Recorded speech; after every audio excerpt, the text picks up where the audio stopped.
Mic check 1 2 1 2. Welcome to episode 34 of the film wrap up.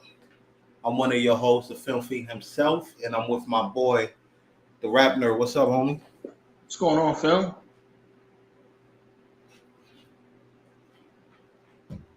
Do you hear me, son? Yeah, I hear you. Hold on.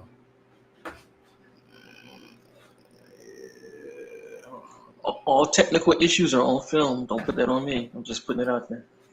There we go. I had us playing in another website. All right, now we back.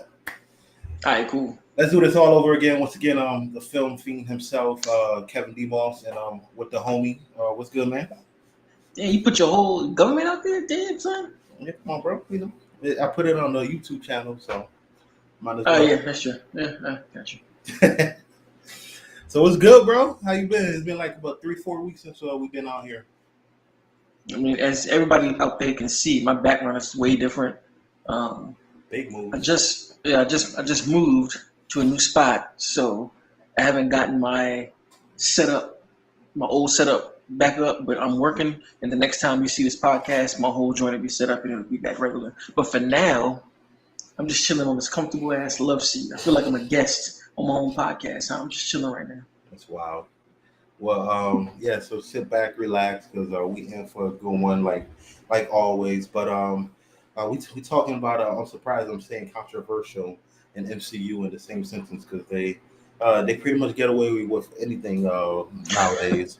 But believe it or not, it's one of those today, and we'll be talking about Thor: Love and Thunder. We'll be talking about original Thor that started the franchise, 2011 Thor, and we're talking about Stranger Things season 4. With a few bonus hits as well. We'll be touching about the Black Phone. I watched The Watcher today, and and I see Phil in the comments. I'm glad he's here as well because P here. What up, P? Yeah. What's up, P? He's one of the people that has an opinion about it as well, and I can't wait to talk about it.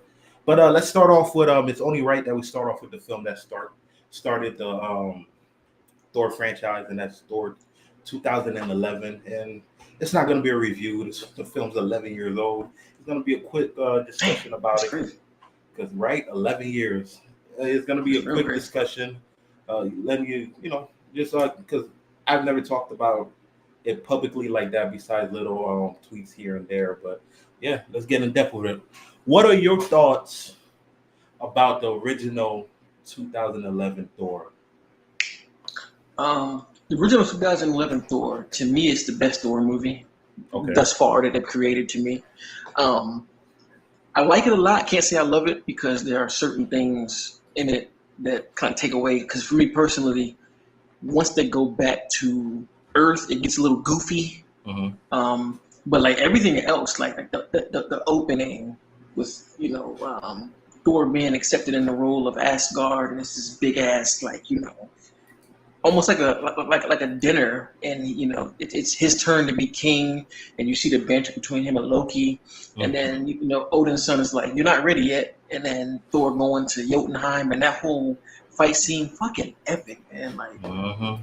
I remember being in theaters just like blown away. Bro, yeah, I was like literally blown away of that whole portion.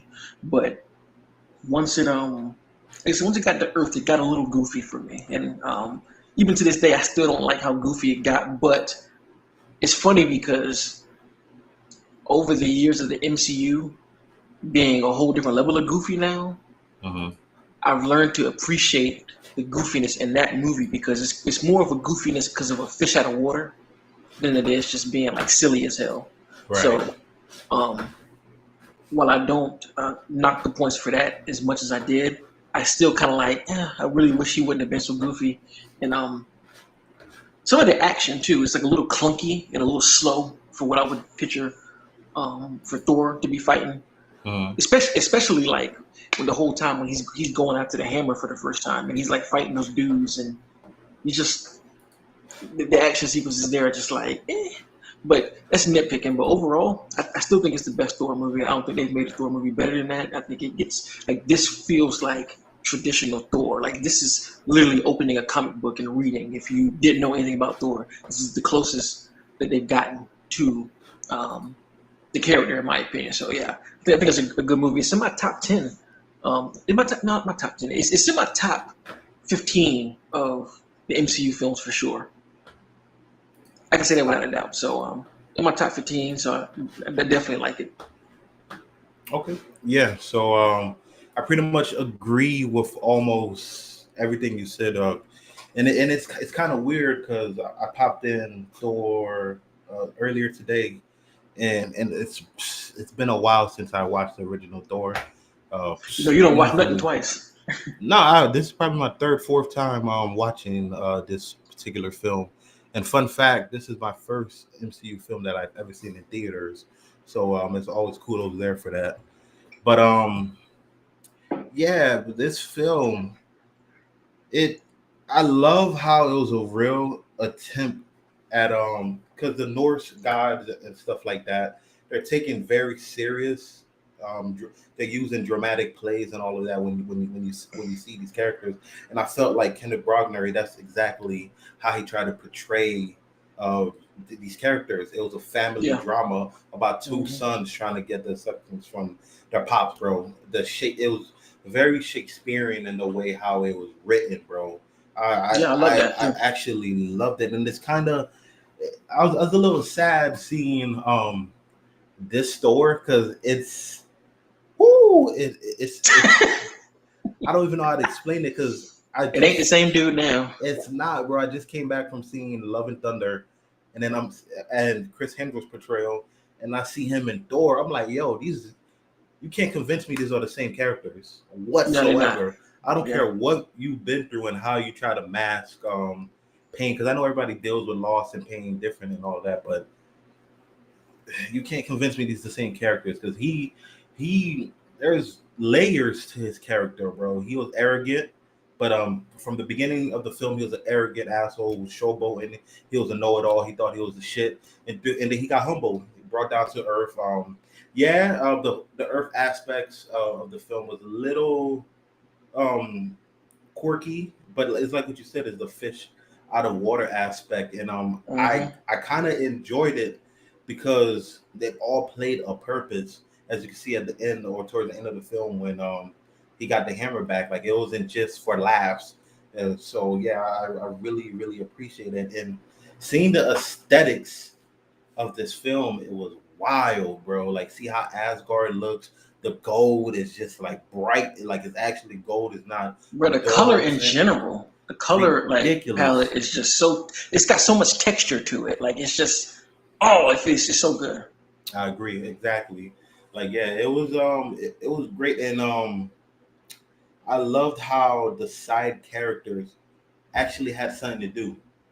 Like Yeah. we just seen Love and Thunder, and Lady Sif was just there as a one-off, pretty much. And Ragnarok, the brothers or Warriors 3 got killed off within. Did they even get dialogue in that No, they movie? didn't. Like, No. so it's great to see support characters actually doing the supporting and some heavy lifting as well. And I loved how simplistic the original feel of the MCU was. Like it's Yeah. not this big grand scale or God, we got to stop this guy, this and the third. It's just a family dynamic with some cool action sets, bro. Like this act, like when he was fighting the Frost Giants, bro. Ooh, Easily Lord. still one of the best MCU scenes like ever, man. Like that shit. Crazy. Yeah. And it's weird because it seems like they forgot what Thor was, because now you see Thor, he's just used the hammer for lightning. Here he's pretty much a storm.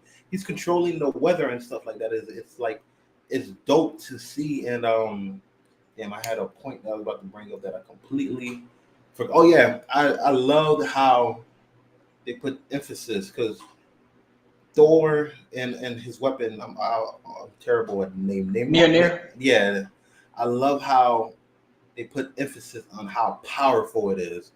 Like Odin's like, this weapon could be matched by none, but nowadays it's just a joke to the point that you throw it away and you got Stormbreaker now. It's like I miss that duality of. It felt like Excalibur from the King Arthur stories and stuff like that. How you have to be worthy to take it out the stone at it, and it actually has a purpose and a meaning, bro. That's pretty much it. Like Thor had a purpose and meaning throughout the 2011, and I understand some people find it boring, but to me, it's easily the best Thor film, and it's the fact that 100%.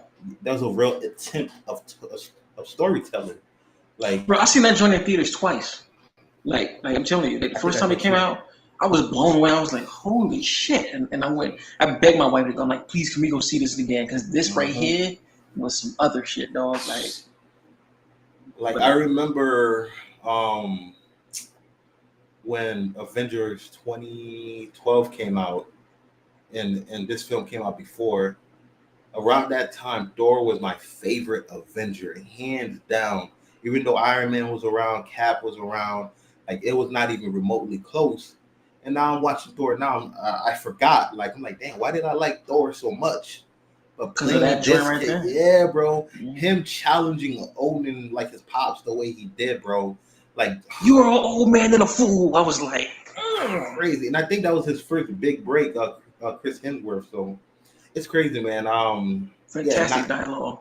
Fantastic. completely night and day as far as Thor, as far as the MCU as a whole goes, man. I thoroughly enjoyed it. We're rewatching it again, 11 years old, and it's still it didn't waver for me because I always had it in highest regard because I know it seems weird people get attacked now when we big up another MCU movie with the same character. It's like I all of a know sudden about that. everybody's a Thor. It's weird, but I know okay. about that. Like I've been saying since day one that Thor uh, is my favorite. It's here somewhere. I just have too much movies to go through it right now. But yeah, man, that's Slight pretty flex, much but how okay. it's not light, and it's I yeah, got that's something pretty for you. much. When I get my setup, I got something for you. Yeah, we'll see about that. We'll see about that. But yeah, that's how that's how I feel about Thor 2011, man. Underappreciated film. Is honestly one of the most underappreciated comic book movies in the genre. Period. This 100%. I agree. movie, and I say Man of Steel, like films like that get dog powered for no reason. So yeah, that's how I feel. Okay, so Yeah. I guess it's now time to move into Thor, Love and Thunder. Um, this is a funny one actually to talk about. I guess we could start. Like, what are your thoughts? Love and Thunder as a whole. Okay, so I start off with my light thoughts. I actually liked the movie, believe it or not. Shocker, twist. I didn't hate it because I know it's the cool thing to dogpile on the film and gang up and say how horrible of a film is. If you honestly believe that and you could break down why you dislike it, that's cool. I have no problems. But I feel like a lot of people are just it's a cool thing to attack the film now, so they're going in that route. But me, I liked it. I thought it was actual. It was funny. Um, Thor, they try to give Thor a purpose, like a reasoning, like him struggling to find his reasoning for being after all that's going on in his life. Like what does he have left? Hmm. What's his purpose? So I like that. I thought obviously it could have been handled in a more mature way, but still the attempt was there. I respect that. Gore, I understand. I'm surprised people hate it. Because I'm reading, I'm seeing all these reviews and like people hate Gore, but to me, I thought he was damn near the best part of him and Mighty Thor, which I'm gonna get on a little later, were one of some of the best parts in my opinion. Usually, I think I've seen every single Christian Bale film to date. Easily one of my favorite actors. Yes, I'm biased. The Dark Knight gotta represent, but he goes beyond that though, as far as his acting goes. Like that man has legit acting chops. And seeing here in this film, he was just letting loose. He was having fun, and the scenes, like he was chewing up the scenes, like when he was in that cage with the kids and stuff like that. I've never Oh seen yeah. Christian Bell in that demeanor because all his roles are targeted for the Oscars. Like I can't think of one that he wasn't targeted for, like he wasn't going for the Oscars or it wasn't something dramatic as far as weight loss and et cetera, et cetera. But yeah, Hmm. and like in that other scene as well when they went to that gray planet Oh, and they're all God. in. I'm not even gonna get on that scene itself because that scene is phenomenal. But just the Jesus. instance when he was having that back and forth, I believe it was him and Mighty Thor, bro. Oh my god, bro, the shit that he was saying and how he was delivering his lines. I was like, Mm. sheesh. I'm like, so this is how acting looks like, man. So yeah, I love that aspect. I could have, I'm not gonna lie, Gore the God Butcher. I would have liked to see him butcher some gods. I'm keep it. I'm gonna keep it honest with you. Like besides the beginning of the film when he got off a little bit, we just heard about him killing the gods and stuff like that. We didn't actually see it, but yeah, and I would have actually liked more of him. And there's a little report that came out today that I guess there was a mandate from the MCU that Thor had to be 2 hours or under, which is wild because I think the same Really? thing. Yeah, you didn't see that? No. Yeah, it's all over. There was just some sort of mandate that Thor had to be 2 hours or under. But yeah, now it makes sense because this film Wow, really? definitely needed more gore.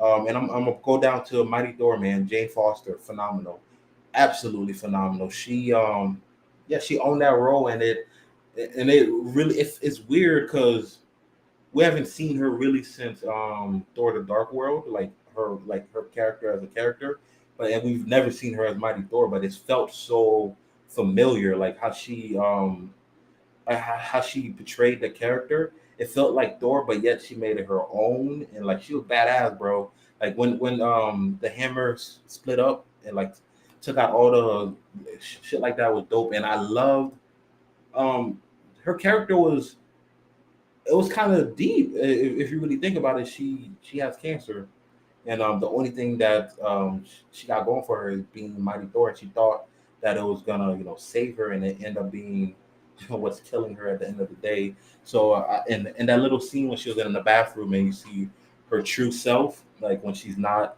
dripped in Thor's power and stuff, I'm like, damn, I actually felt that, bro. I felt that, yeah. So yeah, those characters are fun, and I'm not gonna lie, bro. This film had me dying. This shit was this shit was funny. Like my fucking my sense of humor, like my elementary sense of humor came out of nowhere, bro. That fucking opening scene when Thor was fighting the chickens and my man did a Van Damme split. Yo, I almost fucking cried in the theater. I don't know why I found that shit so funny because like right after that I'm he gonna get to that started in a second. that shit had me dying because he started screaming. Usually shit like that, I'm like, all right, that's cute, but it hit me, bro. That shit had me, it had me in tears, yo. It was funny. Yeah, it was humorous, man. It was humorous. I enjoyed it, lighthearted. But this film knew exactly what type of film it was. It was lighthearted from the start, and it pretty much stayed that way. It didn't pretend. It didn't give you false narratives of what they were trying to be, and yeah. So that's how I feel about Thor: Love and Thunder. What about you? Well, you said that's supposed to be light, and you just went through everything. So, Nah, I got it. Shit, that is true. yeah, that's very true. You went through a lot of shit, but it's crazy though. Honest to God, truth though, I feel like 100% about everything you said. Like, there's nothing that you said that I can disagree with. Okay. So, I'm just gonna like kind of piggyback off of some stuff you said. But the first thing you said about the humor, well, the last thing, Uh-huh. um, I felt the same way. Like I found myself fucking dying in this movie, and I didn't expect that. And I text you. Like I said, when the reviews first came out for Ragnarok, what did I tell you? I said, ooh, this shit's getting tore up, so that means I'm gonna fuck it up in the review. Like I'm gonna tear it apart. Like I went in there thinking like this is gonna be like really bad. Uh-huh. But I liked it. I liked it. And to your point about the humor, I feel like the humor in this movie wasn't as well. I can't say juvenile because there was some juvenile stuff, but I guess this kind of humor that they had in this movie is stuff that I like, opposed to Ragnarok. Like Ragnarok to me just had like stupid humor, like Really? you Okay. know, like in Ragnarok when they that swirling the wormhole. He called it the devil's anus. I'm just like, or when Thor like had the little ball and he threw it and it hit himself and he fell. I was just like, or one of the worst portrayals to me is when Bruce Banner jumped out of the damn airplane, and he just face plants on the ground, and it has a close up of his face, and he's just like, oh, I'm just like, come on, this is fucking stupid, man. But the humor, like, was my sort of humor, like you said, to your point, when he stopped the two chickens with his legs, that was in a trailer, and I saw it, and I was like, this is the dumbest shit ever. But in the movie, when he stops him with his legs, he starts yelling. He literally jumps up and does a Van Damme roundhouse kick, and that's the shit that made me just like lose it with the ridiculousness. I was just like, man, what? Like literally when he did the roundhouse kick, I just lost it. I was like, this shit is ridiculous, man. But so the comedy worked for me, especially like when the scenes when Thor would be trying to talk to Mjolnir, and then he turned his head, and then Stormbreaker would kind of slide into the frame. Like that shit's hilarious, yo. I ain't gonna lie. Just said that in the chat. Oh, he said that? Yeah. Yeah, that shit's funny to me, man. I ain't gonna lie. Like the humor actually hit for me, so I guess that's what made this movie more enjoyable than Ragnarok. Because Ragnarok I was just like, this is all stupid. And to the point of the humor, I feel like this movie actually had some shit to say.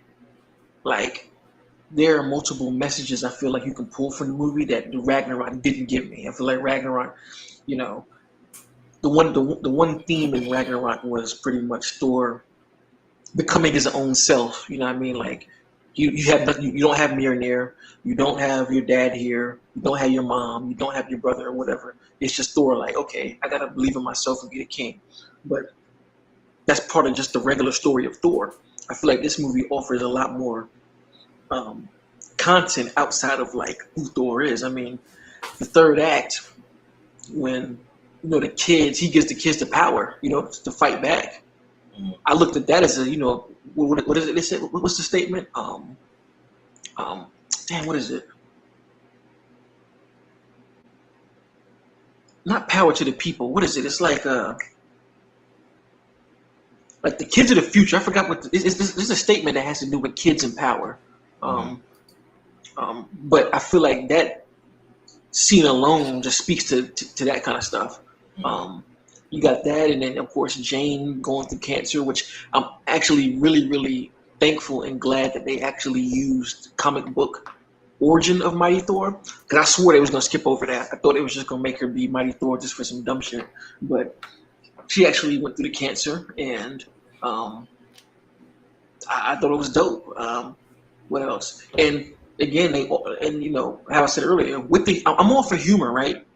I'm all for humor if you can give me balance of other good shit too. And I feel like that's what this movie provided for me. It was a nice balance of like, okay, here's some humor, but here's some epic ass shit. Like when they went to the to the realm with the black and white, one of the best scenes in the MCU. Like I'm literally watching that shit, just like this is fantastic. Like I think that scene need to be tough. We have to touch that by itself. Because damn, blew me away totally. I was like, wow, this is some shit right here. So. So that's why I like the movie, because I feel like there's levity and there's balance in it more so than Ragnarok. And I keep bringing up Ragnarok because I know Ragnarok gets referenced a lot with this movie. Some people are like, it's nothing like Ragnarok, blah, blah, blah, blah. And I can agree, it's not like Ragnarok. And that's probably why I like it, because Ragnarok to me just felt all one way personally. Whereas this one just gave me more to latch on to that I can remember. Like I'm talking about all these scenes to you now because I can remember it. Like, Mighty Thor, like when she showed up, bruh, with Mjolnir, and the shit blew into pieces and was attacking different joints, I was like... Yep, I said the same thing. And then she stabbed the monster with it, and then brought the things through his head. I was like, Yep. Dope. Even Valkyrie fighting with Zeus's lightning bolt, that shit was like... She was dope, man. So... I can definitely say this movie gave me a lot to go with, as well as the humor. So yeah, I liked it. All right, you gonna mess around and turn me into a Thor Ragnarok defender real quick, because I'm actually one of the people that I enjoy Ragnarok, even with its issues, and in Ragnarok, I still hold it above this film overall. But yeah, this film was I thoroughly enjoyed this film, and yeah, it has some issues. It's not. I didn't love this film. I liked it. Like one of the something the agent says, like the ghosts. God damn, that shit was annoying. Like the first time you introduce them, it's funny, and also when they clash into the planet, hilarious. But like it kept going back to that joke over and over and over again. And there's something else they did too. I can't remember. They just kept reusing it over and over again. But honestly, the standout or my favorite character from this film, I didn't even bring up yet. It's fucking Zeus, dog. Russell Crowe, that's What? fucking Zeus, nigga. That shit. Yo, chill, baby cakes. Yo, It was like, yo, that voice, that little dance. No orgy for you, yo. Hilarious, like legit. Like I love Russell Crowe in his movies. Like seeing him and depicted in that form, especially. And to be honest, I hear the arrogant playboy aspect of Zeus is supposedly what he's portrayed of as a lot, but the MCU just dialed it up more with humor. Like yo, he had me in fucking stitches, bro, throughout the whole that whole scene that he was in. And yeah, that black and white, bro. That black and white scene was fucking incredible. How the accents of gold and blue mixed in with the black and white, which is different because usually it's red that primarily gets used with those colors. But I love it's not just how it looked; it's how it was very comic booky. How they were moving, like how it was shot, the angles that were used, bro. This shit was incredible, bro. I was blown away.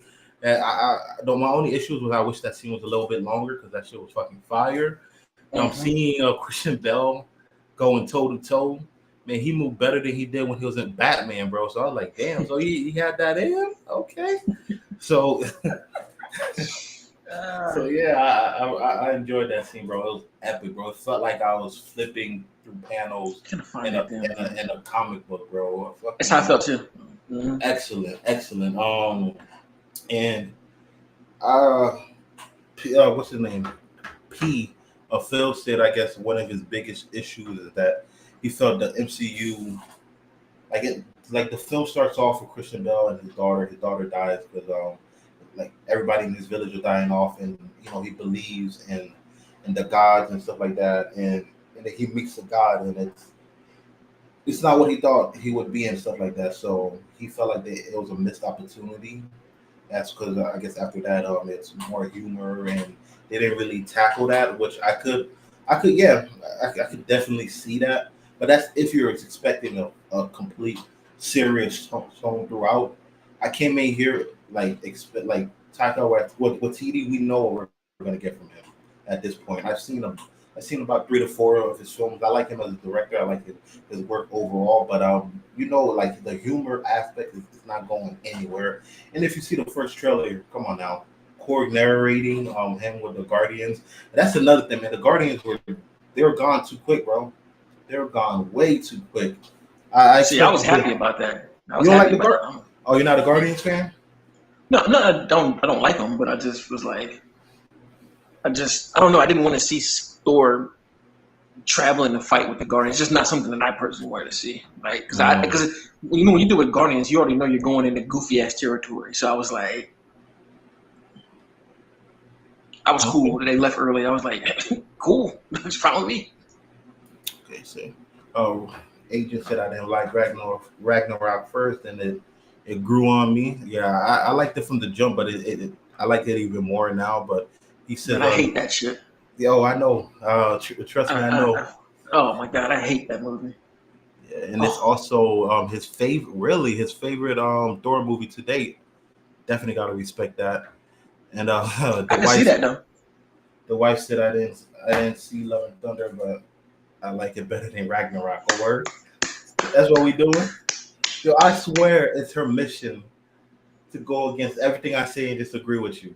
I don't know what it is. How much you paying her, dog? Yo, Miss Film Fiends, give me £1 right now. Yo.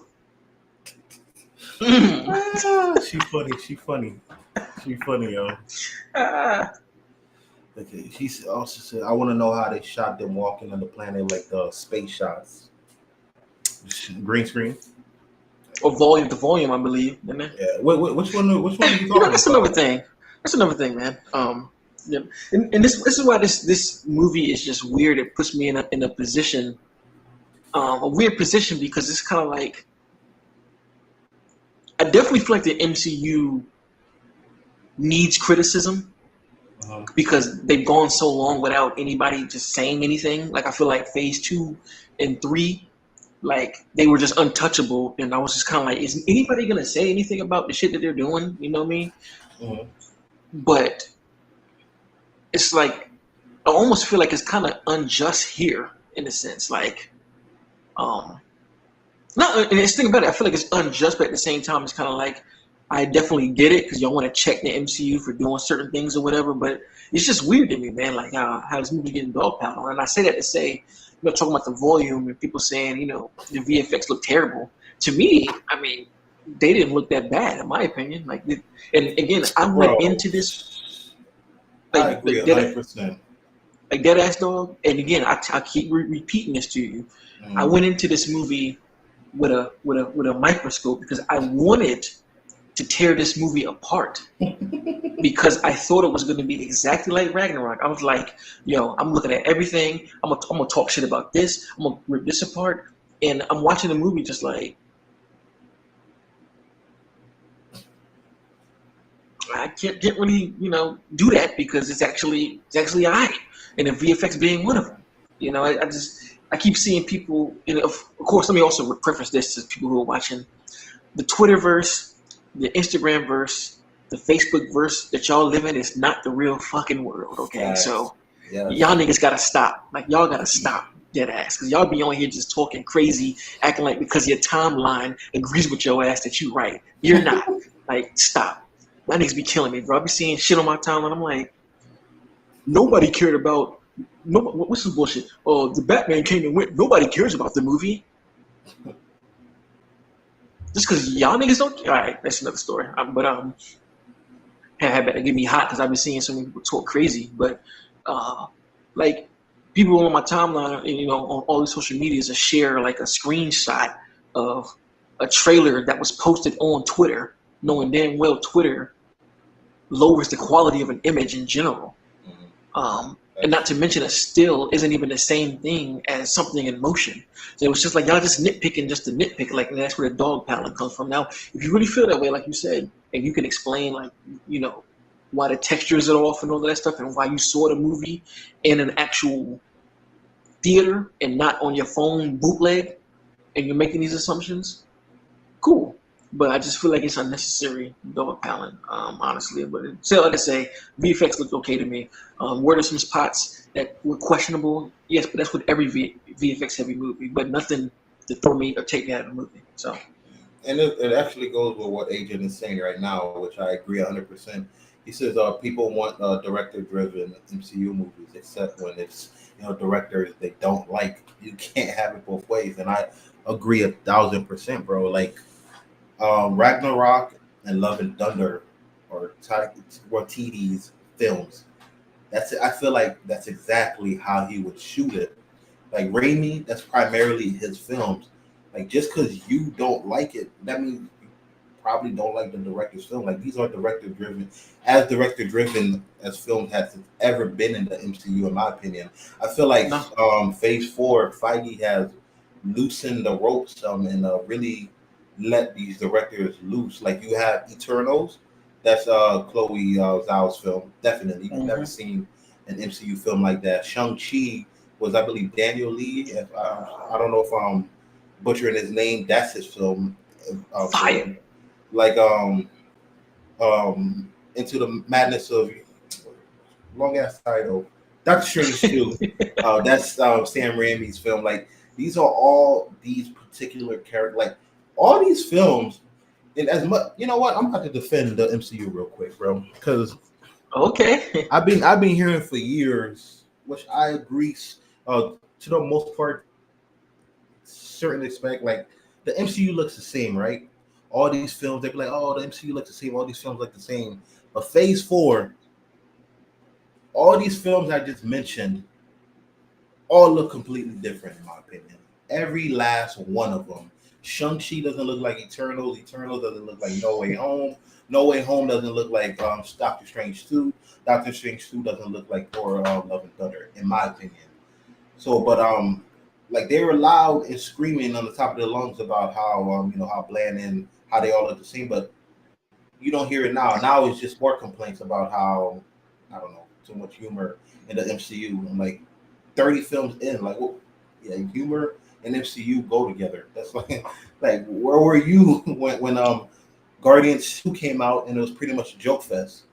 Like the whole film was like, you get a joke, you get a joke, but everybody ate that shit up. But now people are complaining. In my opinion, like film Love and Thunder is 20 times better than Guardians 2. I don't know if there's any Guardians 2 lovers in here, but I have a little deep disdain for this film that I don't typically talk about. But Oh yeah, you hate that movie. yeah, it's only because I love the first Guardian so much, bro. Like the second one was, it caught me off guard. But it's thinking about Guardians maybe one day. But yeah, it's a little bit weird though to me, but because I enjoyed Love and Thunder, man.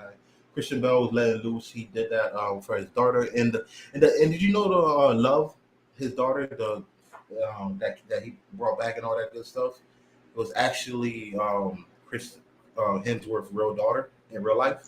Really? Yeah, bro, I didn't even know that. Oh, that's tight. I didn't know that either. That's dope. And also, when they were showing young Thor, like when it was running, like the stages of him, like his son was the youngest, was his real son and stuff like that.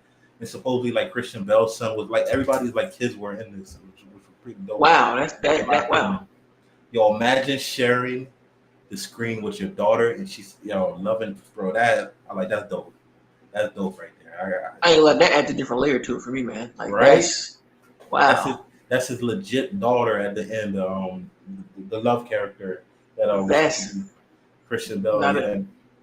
No, that's cool. Like that's a different layer, tier two. I did not know that, but like I said, I think that's the thing about the movie that I like so much. Like you said, you can like take so many pieces from it. Like I think this is literally showing how important your kids are, how important kids are in general for the future, and yeah. That's all. I sound like I'm an MCU writer the way I'm talking about this movie, but I thoroughly enjoyed it, dog. Like shit's crazy. I didn't expect to. Yeah, yo, I'm dying. Fucking P. He said film getting paid by the mouse.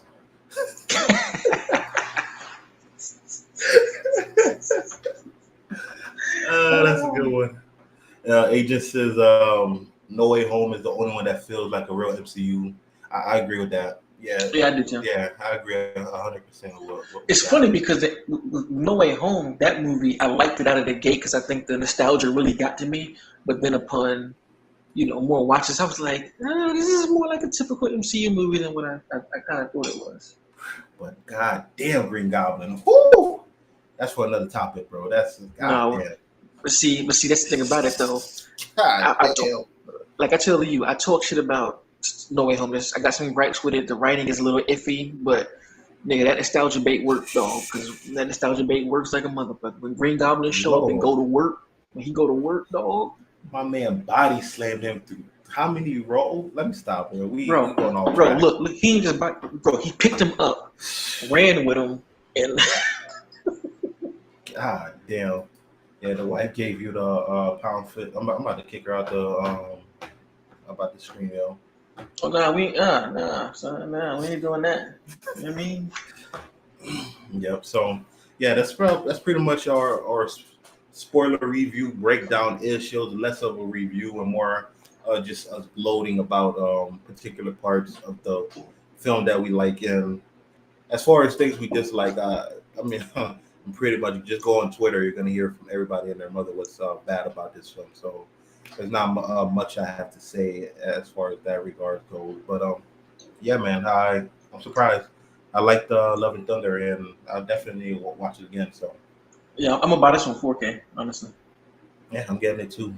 And that comes from a guy who didn't buy Ragnarok. Right? You and this Ragnarok hate though. God damn. I don't like it. Let me ask you real quick. Okay. Ragnarok or Endgame? Which one do you dislike more? Endgame. Okay. All right.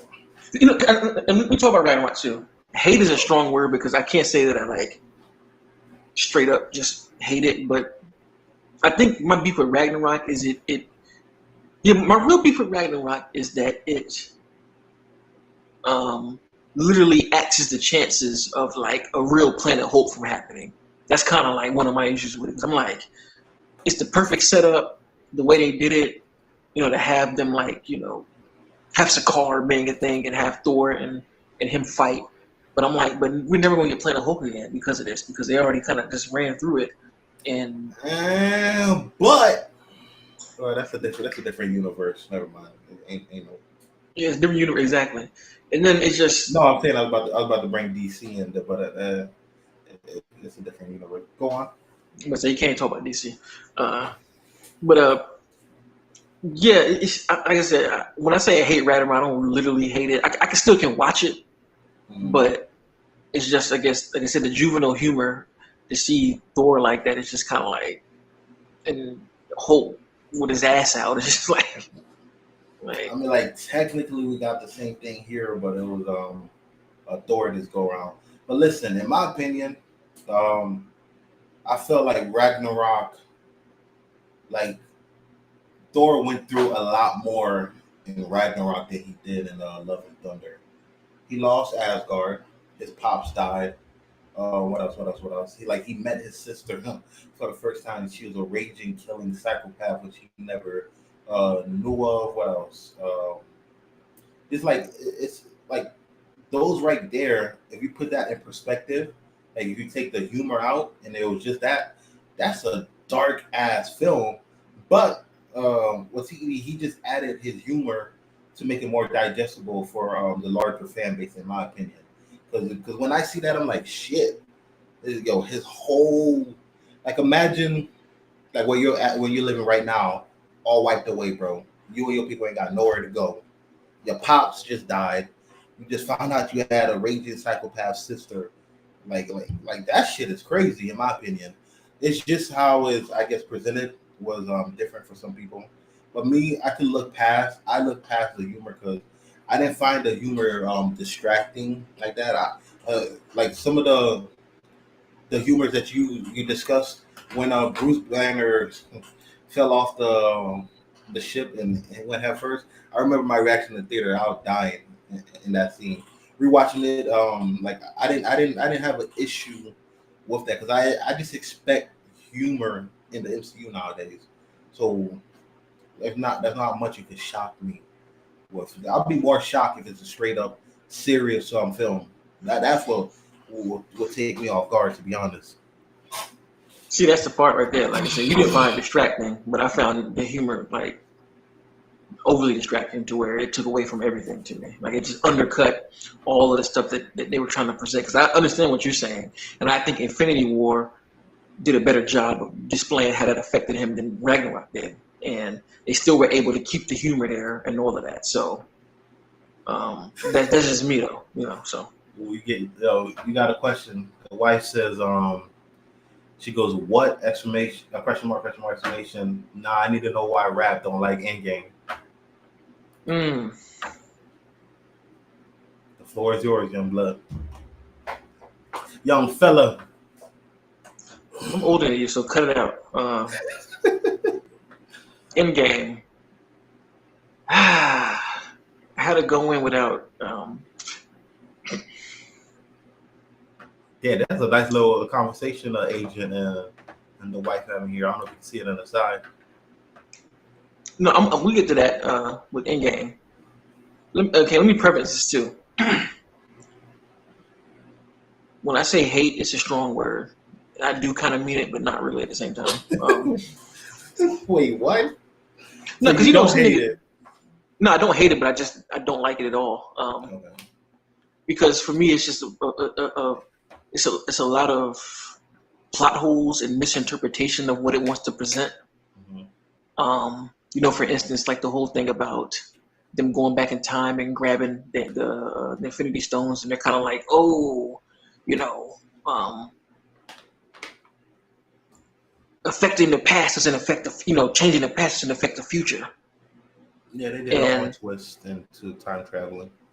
Yeah, and I feel like that's lazy writing from a standpoint to sit there and tell the audience like, hey, everything you've seen in all of these movies before, that's not how it is. This is actually how it is. I just feel like that's extremely lazy.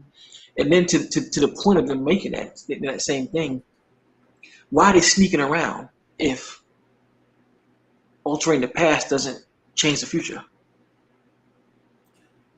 I think a lot of storytelling was replaced for humor, like America's Ass and all this other stuff, like you know, uh, you know, Professor Hulk giving Ant-Man tacos. When we really want to know how Professor Hulk became Professor Hulk. We want to know how Tony Stark magically made a gauntlet out of nowhere. Nebula killing herself. What else? Spending a whole bunch of time the MCU pat themselves on the back for what they did instead of like real storytelling. And the crazy part about it is, like, my whole issues are within that long second act. When you get the third act is fucking incredible. No one can deny that. Cap wielding Mjolnir. That's why I'm saying I hate it, but I mean I can't front on Cap using Mjolnir better than Thor's ever used it in his life. In the whole final act. But I just feel like the movie does uses its time on jokes, humor, and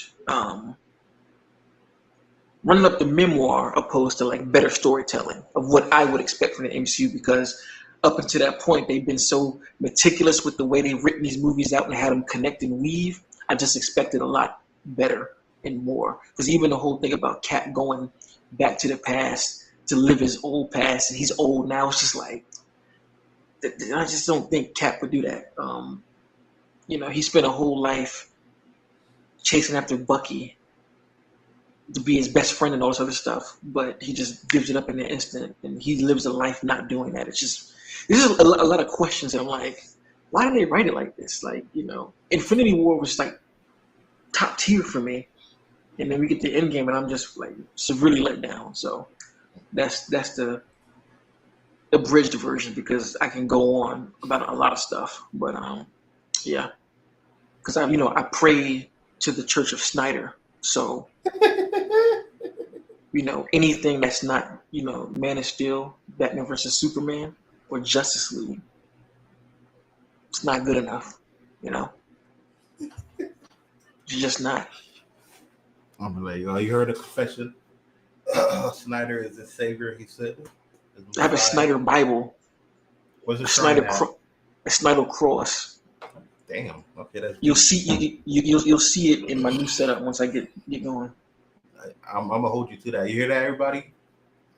Next time he's on, we get a Snyder shrine. Yeah, like I told you the other day. But I want to say that all thing, and that's why I say I don't hate it, because like I'm talking shit to you because like being in this environment, we shooting the shit, you know what I'm saying? So I may talk differently here than I would somebody else, because again, film to me is all perspective, and I never want to disrespect anybody. So anybody took that disrespectful, like you said, whatever, even when right, I'm telling you why I hate it. That's why I'm like, I don't hate it. I can't say that, but it's understandably so why I can see why people love it, but there's just the reasons why I'm not like a huge fan of it. Now, you want to ask about the movies I really do hate.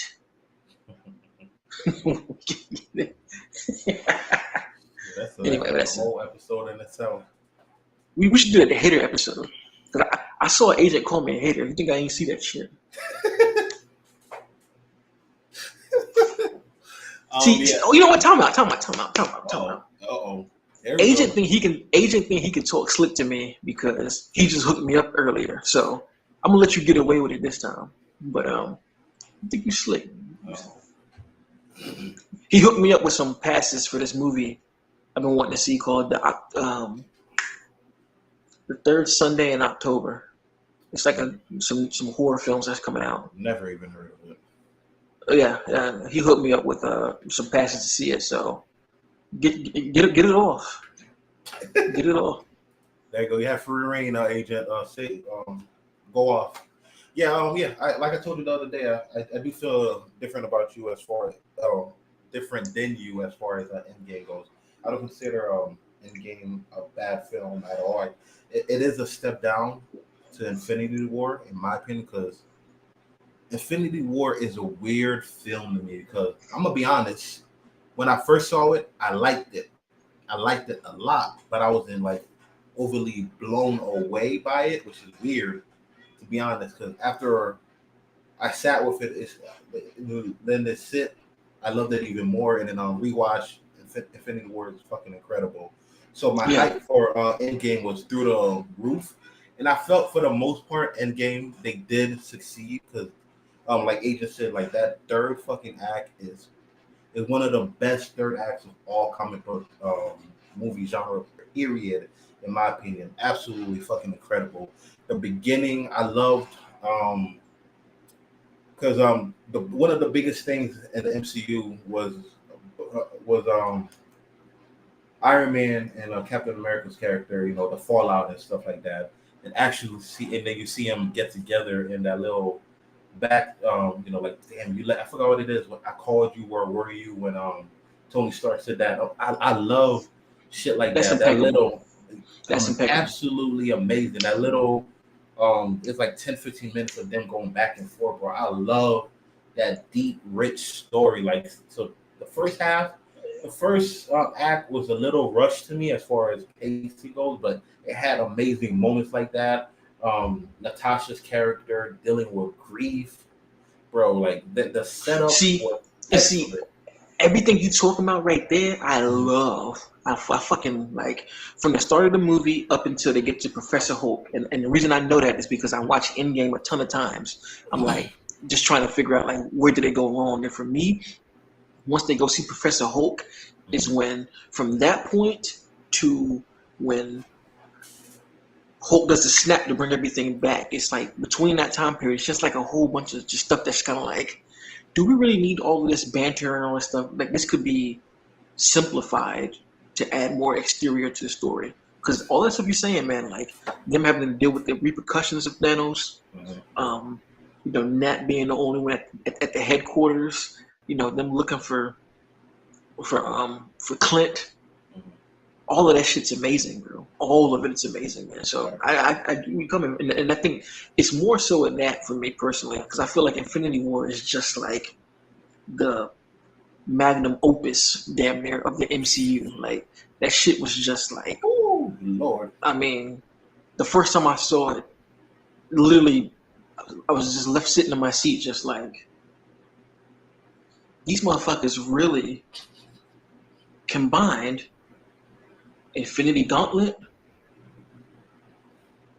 the Gauntlet storyline, and what's the other one? It's Infinity Quest. I'm Mhm. like, these motherfuckers really combined all three of these stories into one film, and it worked. So I guess to get the end game, it was such a step down to me. I was like extremely disappointed. I was like, ugh. But anyway, that's I'm just surprised that this. I was debating that if they were really gonna do the snap and Infinity War. This is easily my best experience I've ever had in any movie theater, bro. I've never completely packed and then you get the snap, dead silence in that auditorium. Oh my god, absolutely amazing. Yeah, yeah, I but remember that. Everyone was just in there like yo, shook, bro. people fading Absolutely away. shook, man. Mr. Yeah. Stark, I don't feel well. I was like, oh my god. Yeah, and yeah, I agree with Agent. My biggest issue is the time traveling. I feel like time travel, unless you have a definite reasoning for it and story built around it, don't use it because it's a MacGuffin that will just completely ruin a film. In my opinion, it's extremely lazy. I like, and Back to the Future did it the best it could possibly be done. And then you have other films like Looper and stuff like that are extremely smart. But that whole film is built around stuff like that. But here, it just felt like it was thrown in as an excuse. It was like I don't feel like there was a real legit meaning behind it. And yeah, it in my opinion, it almost ruined the foundation of the MCU because now that you have time travel in the MCU, there's no consequence whatsoever. Like you could easily, like perfect example, they went back, they got a new Gamora. Gamora. Yeah, like what's stopping them from getting a new Tony Stark or et cetera, stuff like that. But like be Yeah. careful with stuff like that. And also, I forgot to bring this up because we are still technically on Thor: Love and Thunder. Or what is it? Infinity, Eternity, whatever. They better be careful with that because that opened up a wormhole for the MCU. I was thinking that too. They had Boy, oh Infinity boy, just oh sitting there. boy. I was like, ooh, okay. And Thor knew about it, so Yep. I'm saying like Thanos snaps his finger, he could have easily wished everybody back. But never mind, never mind. But you know, that's the Living Tribunal. They're not supposed to step in though. No, I'm saying like Thor: Love and Thunder set it up that all you need is a Bifrost to unlock it and stuff like that. And you get your one wish. So why didn't he use it in Endgame? Like instead of like the snap happened in 5 years, whatever went by. Like as soon as You talking about why Thor? You talking about why Thor didn't use Thor, it? yeah, Thor knew about it. Well, no, but Thor thought it was a myth. He didn't think it was real. Because it was the first time the person reached and anything got you. Yeah, I know it was the first time, but I'm like, yeah, I know you only get one wish, and it was the first person to actually go out and search for it. But like when he was talking to Zeus about it, he made it seem like, yeah, I knew about it. But anyways, that's that's it. Yeah, I think he knew about it, but yeah, I think it was just a myth. Like he thought it was just like not really a real thing. Mm-hmm. And that's when Zeus was like, "Well, it is real, but no one ever can get to it because you need you need something to open a Bifrost to get there, and there's not many things that can do that." Yeah, he had Stormbreaker. Did he have something? I don't think he had Stormbreaker back then. But anyways, yeah. So that was Thor: Love and Thunder spoiler review plus some Endgame. Why Rap Nerd hate but doesn't hate Endgame or whatever you want to say. But yeah, You can say I hate it. You can say I hate it. I mean, that makes it easier. I'll take. I don't like throwing shots. titles. I don't like throwing titles and stuff like that. So I'll take this. Like I said, Snyder praised the Lord. Praise the Lord, Snyder. You know what I'm saying? The Almighty Snyder. But yeah. So yeah, nobody talked to Rap Nerd when Rebel Moon come out because he gonna be acting brand new. So Don't say shit to me. You know what I mean? Like, all right. But this next topic, I've been waiting to talk about this for so fucking long. Whoo! Stranger Things season motherfucking 4. Oh my god. What are your thoughts, dog? no, you talk. I gotta get. No, I gotta see. You threw me on the spot because I gotta get the title. Because I feel like you have a lot more to say about it than I do. Hold on, man. I gotta get the titles and stuff ready. Because you sent me a gift talking about, did you watch Stranger Things? I said, yeah. And he was like, so I feel like you have a lot more to. Well, while you searching for your things, I get my thoughts. I mean, this is definitely the best season. I think it's on par with season 1, to be real. I enjoyed it thoroughly. The production value was fucking nuts. I felt like I was just watching. Like, how many episodes is this thing? Was it like 10 episodes? 9 or 10 episodes. No, I want to say was it 9? Was it 9 episodes? It was 9 I or feel 10 like episodes.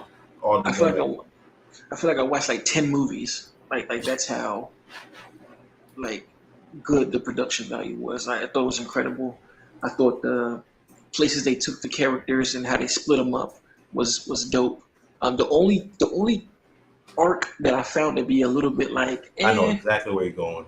Was the whole Hopper thing. Like Yep. I feel like I honestly feel like that was not necessary. Like I just like that's literally my only right. That shit was so unnecessary. Like I thought there was gonna Volume 2 came out, I thought that there was going to be some type of meaning for why they went through that whole thing. I But agree. you get to the last 2 episodes, and wow, he defeats what was it, a Gorgomite or whatever they called, and then flies back to meet with the rest of the kids, and I'm just like, none of this was needed. Like, because watching this season, every time they would go to Hopper stuff, I would always be kind of like, okay, well, this is my time to go, heat up some popcorn, or this is, I can kind of lay it off to the side because I don't see this leading anywhere.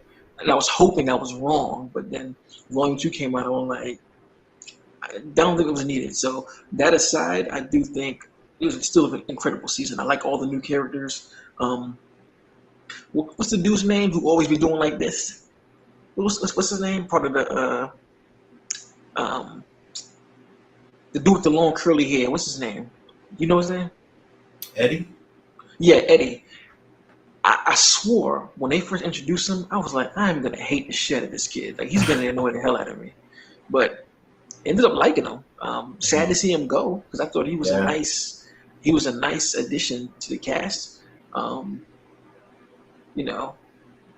else was in there? The other kid, he was okay. I don't really think he added much. I think he was just there as like as a plot device for why Jonathan was doing the stuff he was doing. The kid with the long hair.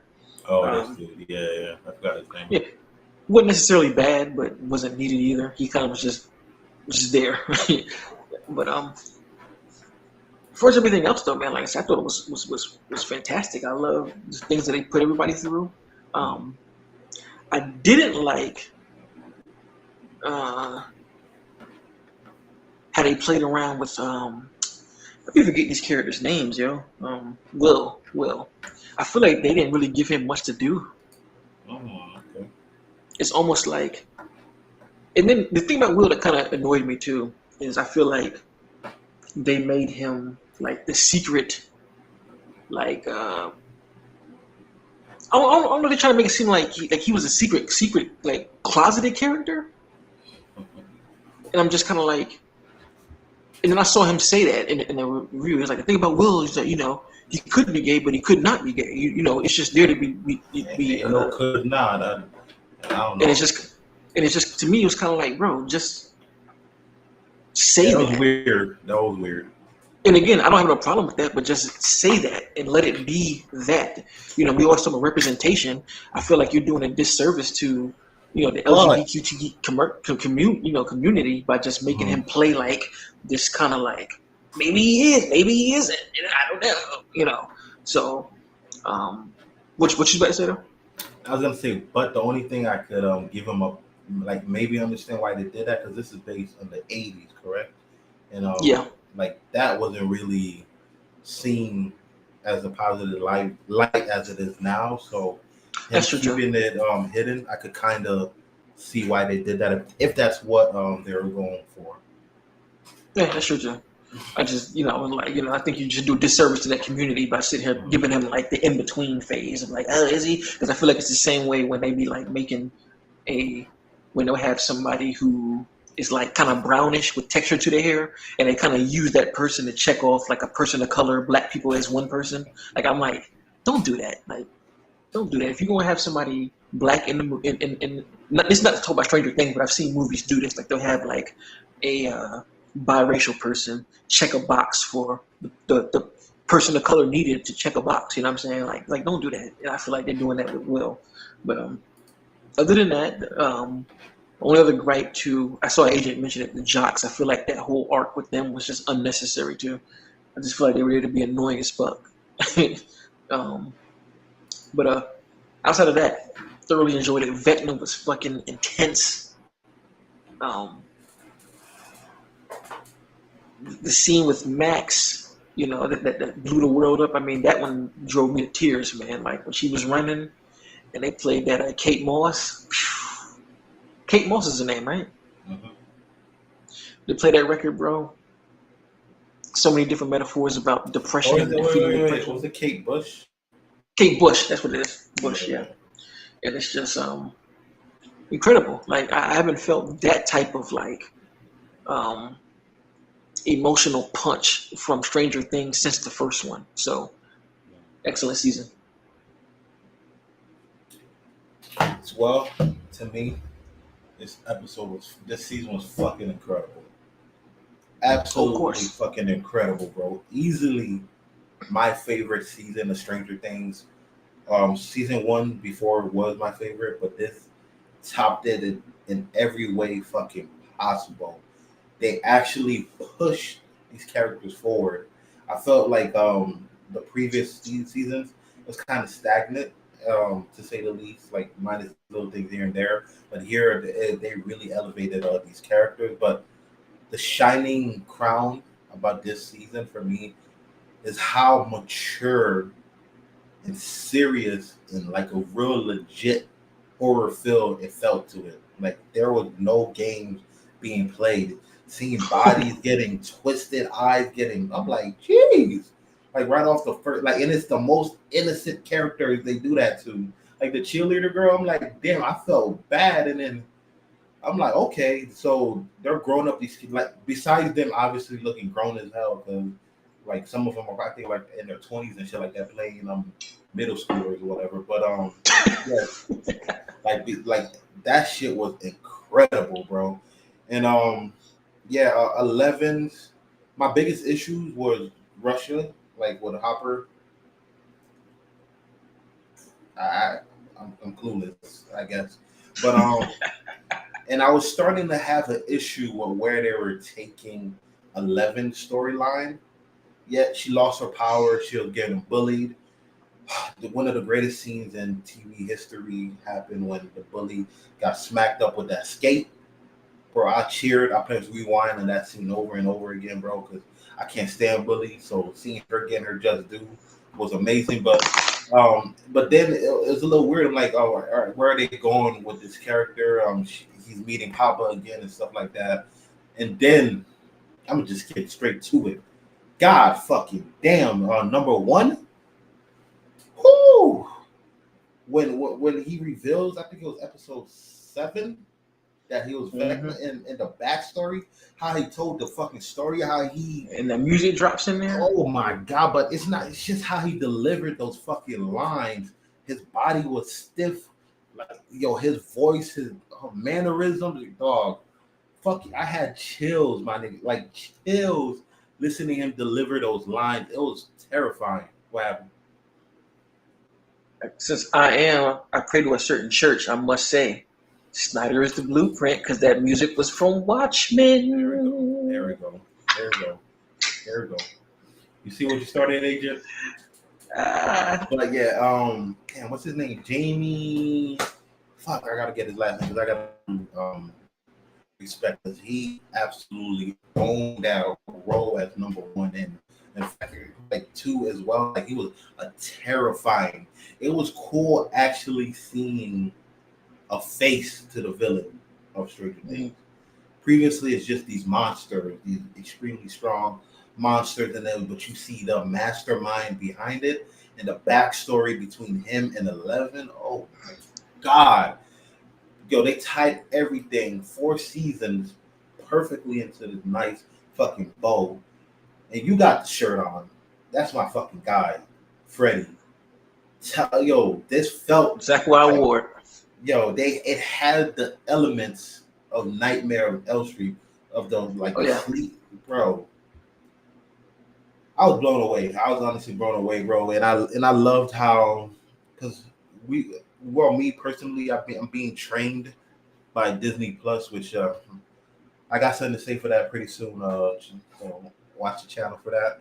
Being trained by Disney Plus to have these 30-minute episodes, these 6 episode 30-minute shows, whatever, which do a lot of disservice in the whole scope of it, but actually getting hour and a half episodes, and then you finally get a fucking 2.5 hour, like seeing this story fully fleshed out, dog. Oh my god, incredible, absolutely incredible, bro.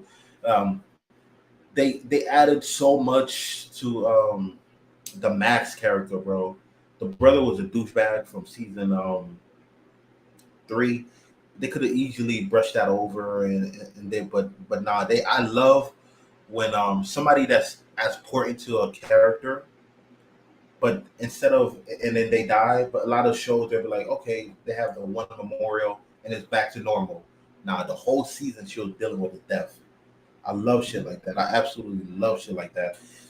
Um, if I'm gonna go straight to my, if I gotta bring a negative on this season, it's the last episode of the season.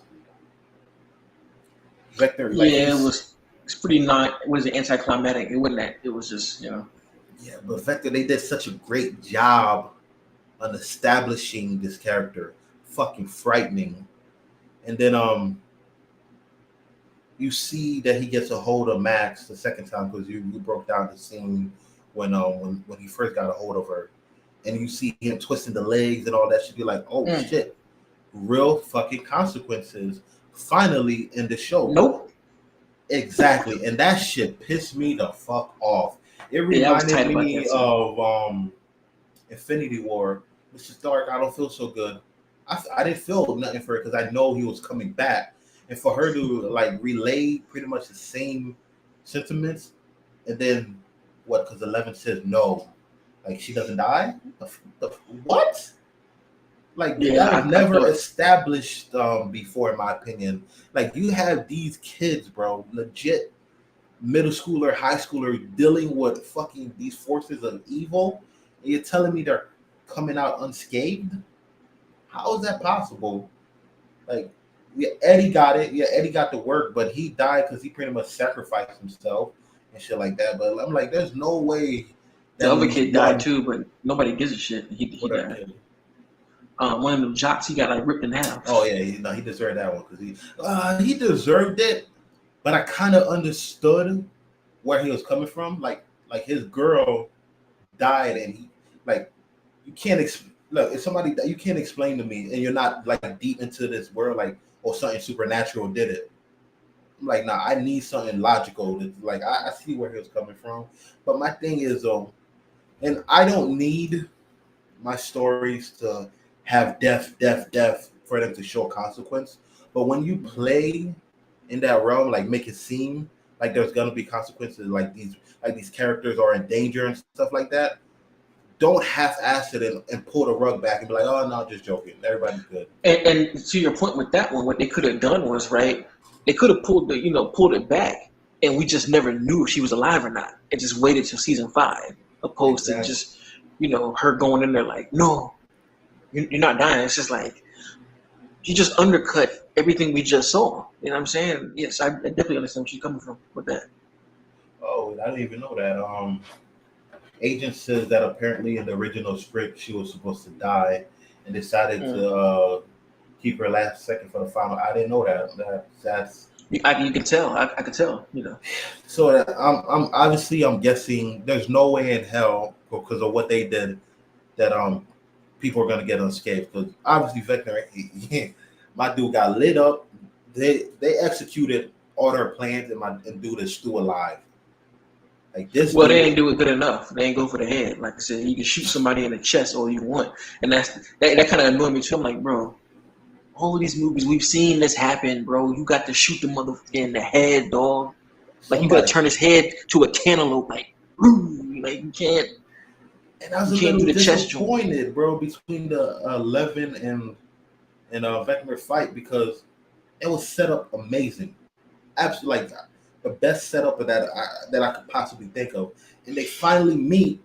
And it's just it was over so quick, and then she just like all of a sudden got the will to overpower him. I hate that. I hate when they do that with stories though. This dude you establish is a motherfucking beast, and he had all this time to get stronger. He was already stronger as it is, and he got this much time in this world, and he's able to control all these minions that gave them so much issues. But the main dude himself, you were able to handle like that. I'm like, oh, okay. But that's it though. Besides everything else, besides that, and even the issues I had with that last episode, I still found the last episode interesting. Like I loved it. Yeah, me too. I thoroughly Same enjoyed here. it, man. I love that they finally took these characters serious, bro. Like that's what I was waiting for, in my opinion. And yeah, great villain, absolutely villain. I don't know if too many people know this about me. I'm a villain guy. You know, I love when villains go off. That's some of my favorite movies. Are the villain is surpassing the title character. That's just how I roll. I guess I'm a psychopath. I don't know. I'll get a therapist one day. We'll see. But yeah. So You sound crazy as hell. Listen, I love Infinity War for a reason, bro. The villain actually won for once. But Same thing with Black Panther. You like Killmonger. Killmonger, fire, bro, absolute fire. But yeah, seeing him, seeing this character, seeing the backstory, the tie-in with 11, 11 finally getting over the Papa character was interesting, bro. Absolute fucking interesting. As twisted as fucked up as he was, like he was coming, like he had actual love for these characters. Like he saw her as an actual, like a child. I'm like, damn, that's twisted. And I think it was, see, this is what the fuck it means when you say these TV shows are shot like movies. I hear all these other we spent this much on the budget. The show looks like a movie. No, it doesn't. But this shit, like when she got out the bunker and the fucking dude was in the helicopter shooting at them, and how it zoomed it felt like an 80s action flick, bro. Like it was so cinematic. That fucking sequence. Oh my god, bro. Like the plane getting shot down, 11 going. I could gush all day about this episode, man. I mean, like I said, like I told you from the start of my thoughts about it, like the cinematic level of this season just punched up immensely, like more than. And I thought season 3 was pretty cinematic, like, honestly. And I thought that's probably one of the things wrong with season 3 is that they spent the whole budget on the thematics of it, and they didn't do enough episodes. You know what I'm saying? But this one, like I said, 10 hours of movie time. That shit's crazy. Yeah, I agree, bro. It's phenomenal season. My favorite season of Stranger Things. It would have been possibly my favorite TV show this year, but it was running at the same time as The Boys, and The Boys was incredible as well. Been spoiled. I've been spoiled with so much great content this year, so can't complain. Let's see what anybody else has to say. Yep. Yeah, they did reference Halloween and Elm Street, bro. That's probably why I love this season so much because the Elm Street vibe to it, and yeah. So okay, so for your junk, what you got first, 1 or 3? What do you mean, like which Elm Street is my favorite? Yeah. Oh, 1, the original, bro. Come on now. Stop. Okay, so what's number? So number 2, what's that one? Number 2 is 3, and then number 3 would be New Nightmare. I would have as 1, 2, and 3. So okay, you real? Dream Warriors. Yeah, and then New Nightmare, Wes Craven. Because for those who don't know, out there, I pray to the Church of Snyder, and I read from the Book of Horror, so it's like a double thing with me. You know what I mean? Okay, that's a weird little combination right there. Church of Snyder, Book of Horror. Okay, yep. And you have anything else to say about Stranger Things season 4? No, I'm good. I think you took over that one. Girl, I fucking love that shit. Let's see what anybody else says before we get to something new. Was there a cameo in Miss Marvel series? I don't know if I should say because I don't know who's watching, who's not watching. And I just finished Miss Marvel, and I don't know. Yeah. I haven't watched any of the Miss Marvel, honestly. Yeah, I watched it. Yeah. Why you say like? What do you mean? What happened? Yeah, I watched it. No, because I know you didn't watch it, and I don't know who else watched it. And as far as I haven't seen the last seat. Exactly why I didn't say anything because the agent hasn't seen the last episode, so I'm not gonna say anything. So, but I did finish it though. I did finish it. But to be fair, I'm not a show guy. Like I don't watch TV shows in the slightest, man. Like, I be trying to, but I'm a movie dude. Like I've literally watched 200 movies this year alone. Well, we already know you're not human, so that's besides the fact. But TV shows, man, are so cinematic. I have to watch Yellow Jacket, Succession. There's What is that?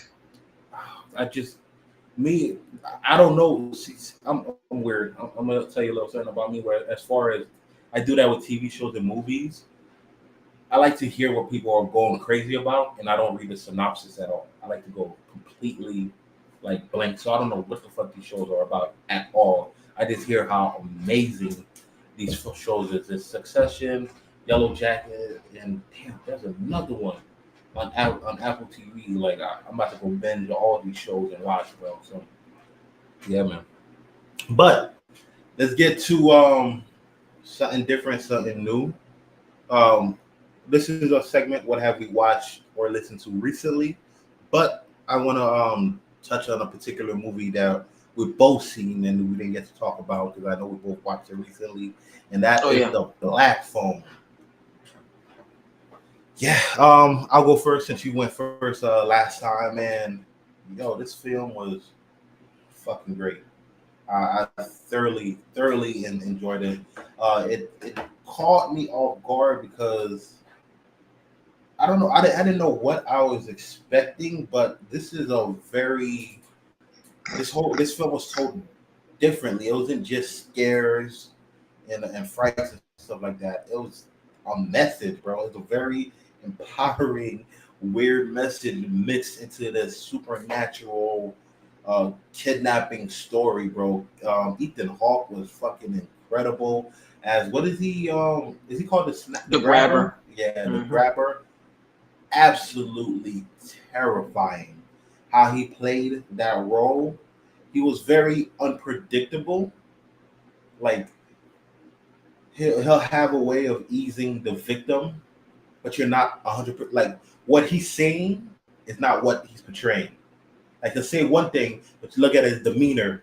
This dude is on a complete other level, and he plays these smart little tricks to set up these kids and to ease them into into doing something that he knows that will get him in trouble so they can get punished and stuff like that. I love the dynamic of the father. What am I talking? The father dynamic is good as well, but the brother and sister, bro, amazing character. I love that relationship, bro. The sister stole the show. Stole the show for me. I wanted some explanations on. I'm gonna try to be a little vague because I'm not sure who all saw this, but like she's able to do something in this film that I want to know how and why. I would like actually not just that, also what happened supernatural as well with the phone, the black phone. Like how does that happen? None of that is actually explained, and what's the connection between that and the grabber as well? But yeah, this Scott Derrickson's return to horror, and what's the last joint he made? Yeah. Mm-hmm. What's the last horror film he made? I can't remember. It's been The last one I think it was what's this one in New York? It was like Possession. What the fuck was it called? Damn. Because it stars Eric Bana, I think. I can't remember that one. It's but killing me. Like I liked his Doctor Strange, but this is definitely his realm. And like I'm not the one that should be like a director should be tied down to a particular genre. Deliver Us from Evil is the name of it. Never. I don't think I've seen that one. Is it good? Yeah. Yeah. So yeah, he made Sinister. I love Sinister. I know it's weird. I guess it's not a cool thing to say you like Sinister because I've seen some backlash from that people that like Sinister, but I thoroughly Backlash for what? I don't for liking Sinister. I guess it's not a a cool thing to do. I don't know. I don't pay attention to politics, to gatekeepers and stuff like that. I like what I like. But yeah, yeah. He Scott Derrickson. He knows horror in and out because he does things in here that necessarily are not supposed to work. And what I mean by that, he has traditional jump scares, but they still jump you. They not jump you. They still scare you. Like he sets it up, and you're like, okay, something about to happen. But it happens. But it happens in such a unique and quick way that you're like, what the fuck? Like I can't remember the last time I jumped like in the theater. I'm like, oh shit, that actually caught me off guard. I didn't see that coming, bro. So yeah, it's almost it's actually opposite than how James Wan does his setup because James Gunn will drag out a setup for you, and then it happens. His is boom out of nowhere. You see it coming, but it gives you no time to react to it, and that's how it catches you off guard, bro. This is yeah, extremely smart, empowering film, which yeah caught me off guard because I expected it. Because empowering and horror don't go together for me, so seeing that was cool. What about you? See how you just drop a whole tongue full like that, and then simply just, all right, there you go. I'm saying because I'm sure you have something different to say than I would. Because this is your genre. That's how you get down. No, but the funny thing is, I think you have more to say on it because I feel like, just like you said, it's not your standard horror film. I think it operates a little differently. Like it operates more like a thriller than it does like a horror film, in my opinion. Like, sure, there are the supernatural aspects of it that make it more horror, but this typically, when you boil it down to it, it's a thriller movie. You know, a kid gets grabbed by, a child killer, and he's locked in the basement. He has to figure out how to get out. It's really a thriller. You know, the paranormal stuff just adds a lot of flavor, extra horror flavor on top of it. So, and when I saw the movie, I was like, film's gonna definitely love this, like for sure. I already know because the type of things that it plays with, like the character dynamic, I think within the film is ridiculous. I think, like you said, the sister and the brother both do a fantastic job of capturing that sister and brotherly love and relationship. And I agree with you again that the sister stole the show. I think there's some like hilarious moments coming from her. And I spoke on this before. The brutality of the movie is on certain points I was let down, but certain points I wasn't because I was kind of expecting to see the grabber do more than what he did. But on the other hand of that, there's a real world brutality that I didn't expect to happen, between, the kids, you know what I'm saying? Like there are scenes when kids are fighting kids and the shit is pretty brutal. And it's just one of the least expecting things that I was like looking at, like, oh shit. Like, and one scene in particular, involving the daughter and the dad, it's just like, and I think that's what makes this movie so much of a thriller because the real life brutality of it just kind of sets it a little different than most horror films. So, without a doubt, like the direction, crazy. Scott Derrickson, yet again, snapped. If you've seen Sinister, if you've seen Deliver Us from Evil, if you've seen The Earth Stood Still, that the guy understands what he's doing when it comes to. He made that film? Yeah, he directed that. I didn't know that. So the direction's crazy, and the jump scares in this film, like you see them coming, but you still get crazy. Like I made 2 reviews for this movie because the first review I watched, I was kind of let down because the trailer spoils a lot. The trailer spoils so much of the movie, so it's kind of messed up to see all of the best parts in the trailer are in the movie, but taking that away from it, there's still certain moments that just hit incredibly hard. Like one, for instance, when the kid's walking with the phone, and it's just like boom, like out of nowhere, it's another kid just pops up and he's just standing there, and it's not even like a jump. It's not even like a sound to go with it. It's just so shocking of a reveal for that particular moment. There's a lot of good moments throughout the film like that. I think Ethan Hawke was creepy. I love the way that he played on different aspects of what a kid abuser would be, a kid killer, where he has moments when he's kind of like soft spoken, like, "Hey, you want to come up here? I made you some food." It's just like, ooh, it's like, it's just unsettling as fuck. But then he turns around and does stuff like sits in a chair with his shirt off and a belt, on his shoulder with a mask on. It's just like, what kind of game are we playing here? So, all in all, I thought it was an incredible movie. This is definitely another hit that Scott Derrickson can add to his belt of horror films, filming period. Yeah, thoroughly enjoyed it. I also forgot to brought up last before we move on. Yeah, I got a lot of Pennywise it vibes from him, and it's funny because I believe the writers, I don't know who was involved from the original it, also worked on it, because like his demeanor, how Pennywise would switch from nice and kind to menacing right off. Got that. Like how he stands with the balloons and stuff like that. I'm like, okay, I'm like, yeah, I get. My name's Pennywise, the dancing clown. Hi there, Georgie. And stuff like that, yo, love it. Oh, that I watched the movie the other day, dog. That first one is. Whew. Anyways, yeah. So, Black Phone. So anything else that you want to get into that you watched or listened to recently? We'll focus on the listen recently. What did I watch recently? I watched a movie that I'm gonna do a review for soon, tomorrow, as a matter of fact. So I'm not gonna say much about it, but it's called On the Third Day. It's on Shudder, and that's one specifically that I watched the other day. I'm not gonna say nothing about that. You can watch my channel for the review. But I watched randomly. I watched Sing 2 with my daughter, which was pretty fun. What else did I watch? I don't have my Letterboxd pulled up. I shouldn't have said Letterboxd because I don't like trying to say their name. They're not gonna, reach out to your boy for some type of advertisement. You know what I mean? Let me see. Let me look at my list right quick.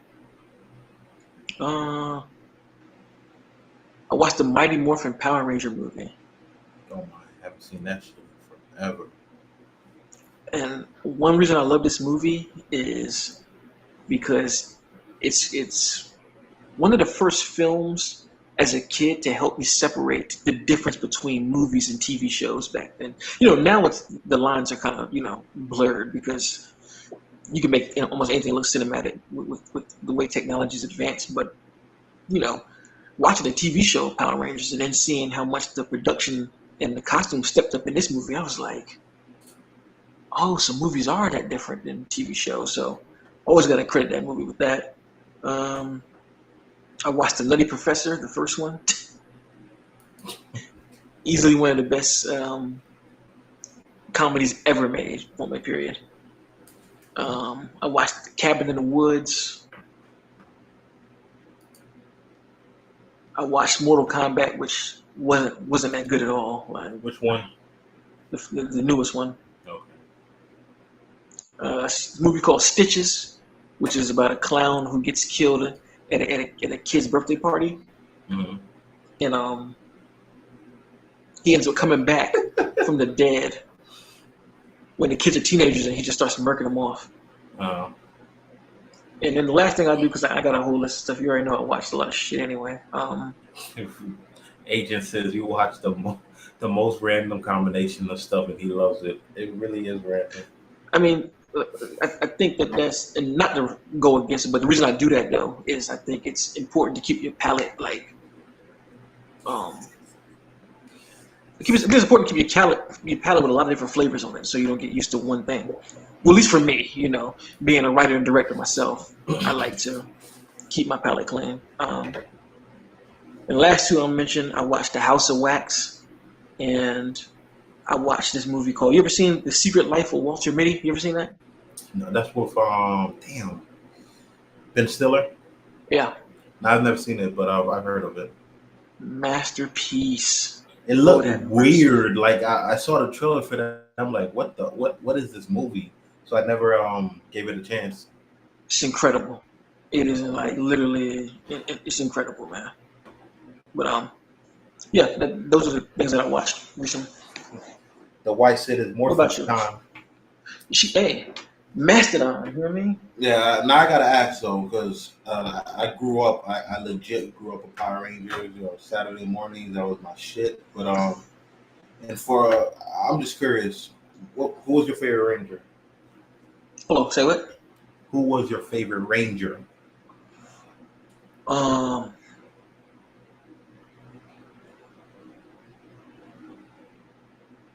the Green Ranger, Tommy.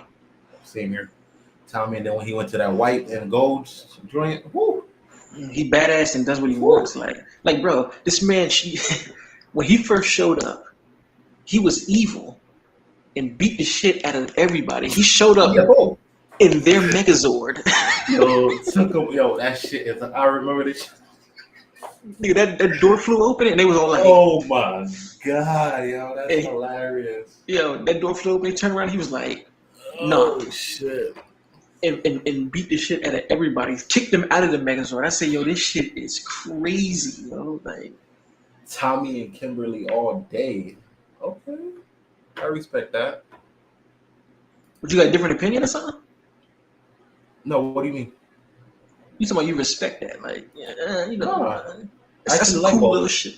Red You Ranger like, and Pink. Come on, bro. Stop it. Stop it. Those are my guys.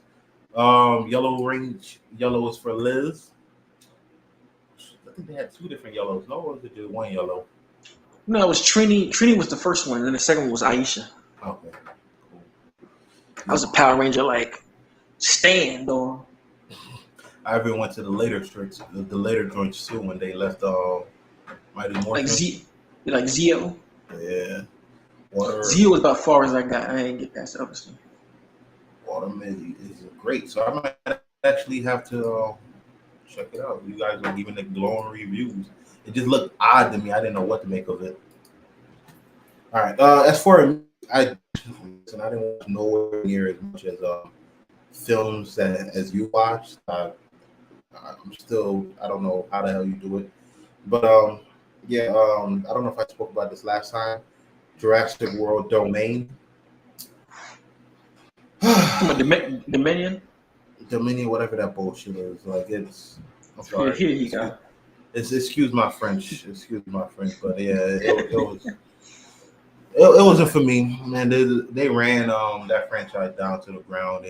I see no difference between this and the Transformers franchise. They're joint at the hip at this point, bro. I'm good off this. I hope they never make another one again. Yeah, it's pointless. It's just a cash grab at this point. But I guess you could say any film that's made are cash grabs. But this film didn't have much integrity as far as it when they just put a bunch of bullshit in a pot and mix it up to see. Like, you know, this is interesting, but it is what it is, man. I was not a fan, bro. It felt like I was watching a mixture of fucking Transformers, Fast and Furious. Like, bro, really? That's what we do? Like, go back to the essence of Jurassic Park, please, bro. But anyways, uh, yeah, that's all I had to say. But what else did I watch? Thor: Love and Thunder already talked about that Black Phone. Now, this is what I've been waiting for. You actually told me I should check it out. It's VOD, and I did just that. I checked out Watcher. Oh yeah, We're gonna have a nice little discussion on Watcher here, because you do not know how I feel about it at all. Because yeah. I I was curious. I literally watched it this morning. So yeah, Okay, and fresh in your mind. yeah, super fresh. And after watching it, I went and because I think P was the one that brought it up to us first, and he did not like it, to say the least. I think he quote, I believe he said it's one of the worst movies he's seen in the theaters, or the worst movie he's ever seen in the theater. God. And that's crazy because I know Pete watches a lot of movies though. So I'm like, God damn. And also I watch Uh-huh. I already seen your review before, but I went back and rewatched the review for it because now it hits different. Because I watched your review before even watching the film, but now I could go along with what you're saying and let me not drag this any longer. I fucking love this film, bro. I fucking I love figured you would. Watcher from beginning to motherfucking end, bro. And honestly, if I'd have watched this before we did our top 10 of the year so far, it would have been on my list, bro. I thoroughly enjoyed it, and I love how it's a I'd say a slow. Yeah, this defines as a slow grind of a film because it really takes its time to build up everything until the climax with the ending.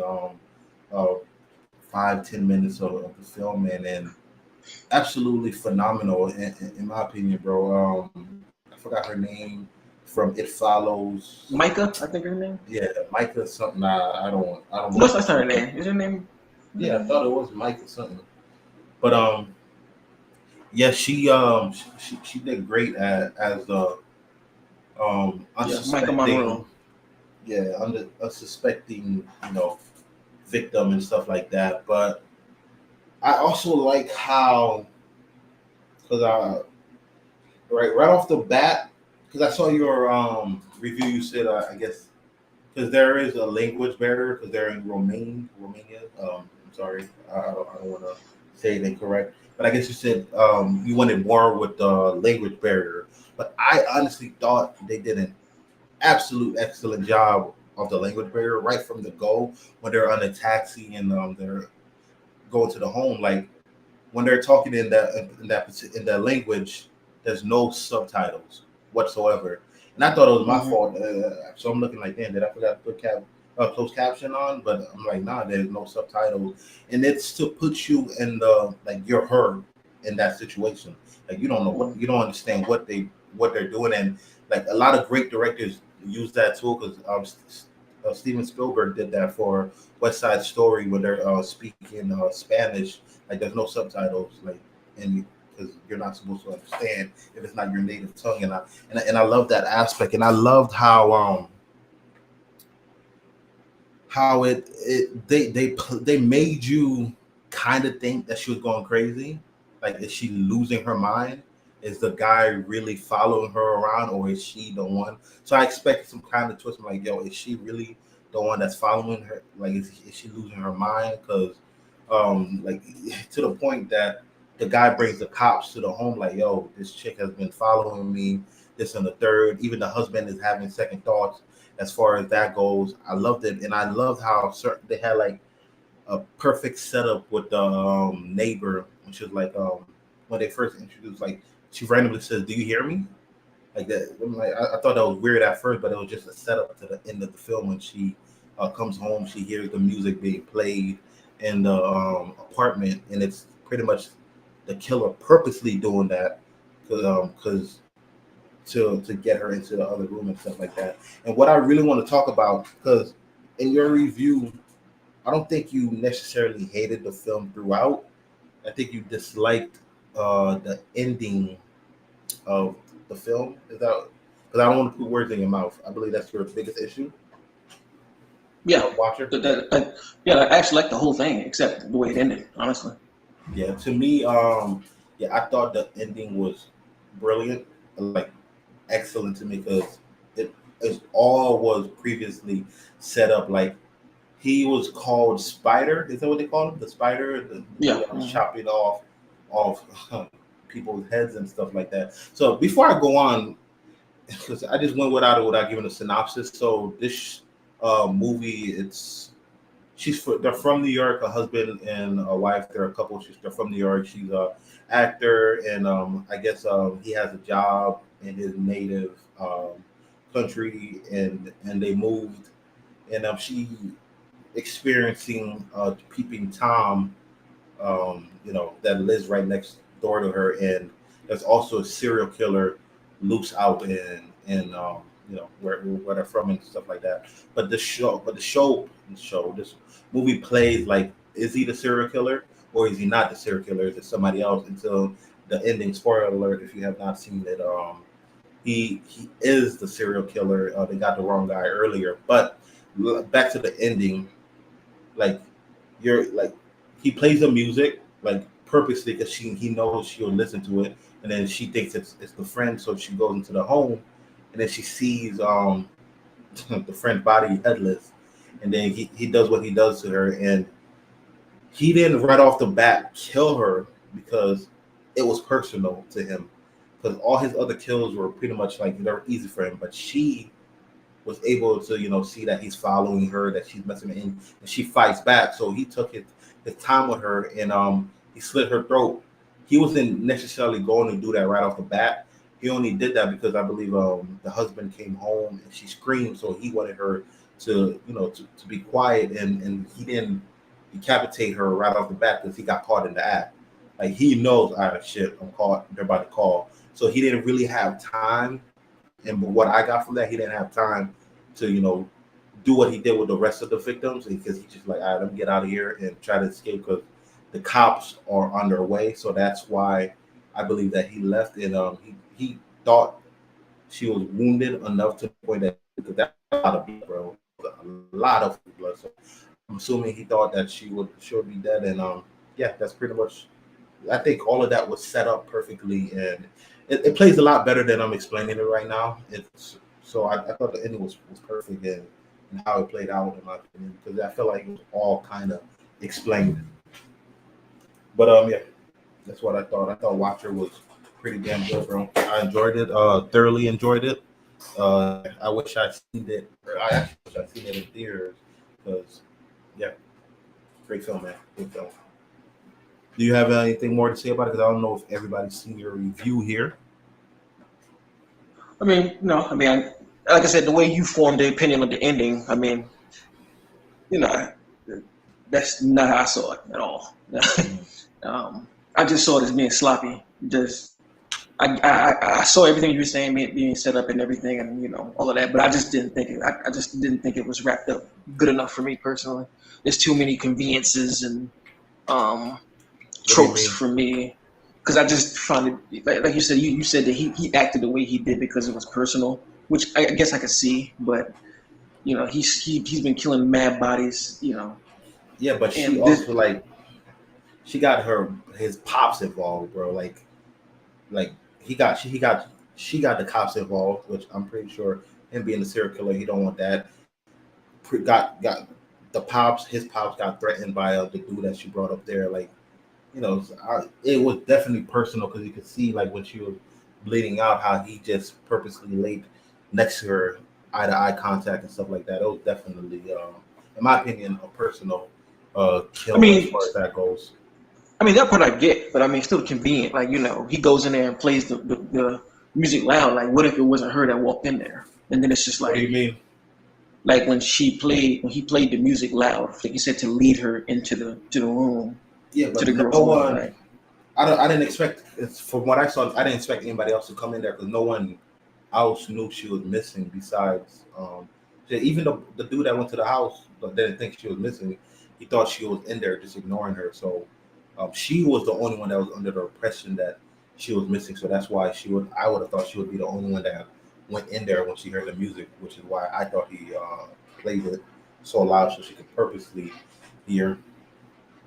I mean, like I said, what you feel is valid. I just think that that's convenient as writing, personally. Like, just the assumption to me. I would have liked it more if it would have been something that it's not it fits all. Because I feel like, yeah, what you're saying is true.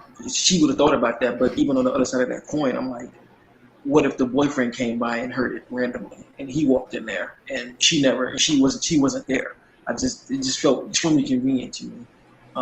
From that standpoint, and even convenient enough, like slit her throat, and I definitely understand it was personal and he wanted her to bleed out, but as meticulous as a guy as he was, I just feel like,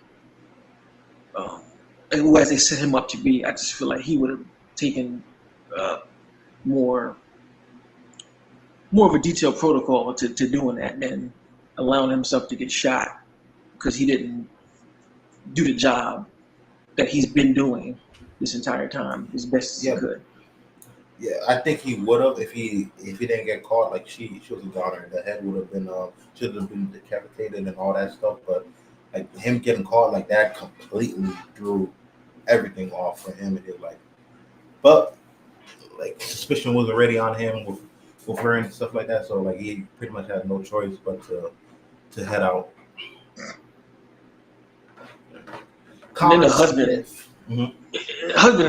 him not believing her, that's something that kind of annoys me too. It's just What do you like, mean? 'cause I don't know, maybe the husbands in these movies be bitch ass niggas or something. I don't know. Like, if my wife is telling me a dude is stalking her and a dude followed her to the movie theater or whatever, there's just no way possible I'm going to be like, are you sure that didn't happen? Are you sure you just wasn't looking? That's just something that any movie that does it, I'm like, Russ, that's what we're doing. You're really not going to believe what your wife is telling you. Like, I I don't think like that either. I think he did believe her. Like he started off believing her because when she said the thing about I don't know which came first. I believe with the grocery store, he marched right down there to see the camera, and then also like when he was like, oh, he waved at me or whatever. Dude was hot. He was like, where he like he was throwing like I believe he it showed that he believed her, but there was just so many instances that kept happening that he was like, all right, maybe she's overreacting, and especially when the dude brought the cop over, I think that's when he was like, all right, now you're going a little bit overboard because that happened, and also I believe the friend like and he heard the friend scream and then brought the tenant, the landlord over. Like it was presented to the way that it made that everybody thought she was tripping because she was the only one that was being targeted. But at the beginning, I believe it showed that he didn't believe her, but it just I guess his faith was winding down after like 4 or 5 different instances. Um, that's what I saw. But like I Like I said, said, it could be true. I just know personally, I would not work like that. Like, in my past experiences, no. Like, that's just, that ain't happening.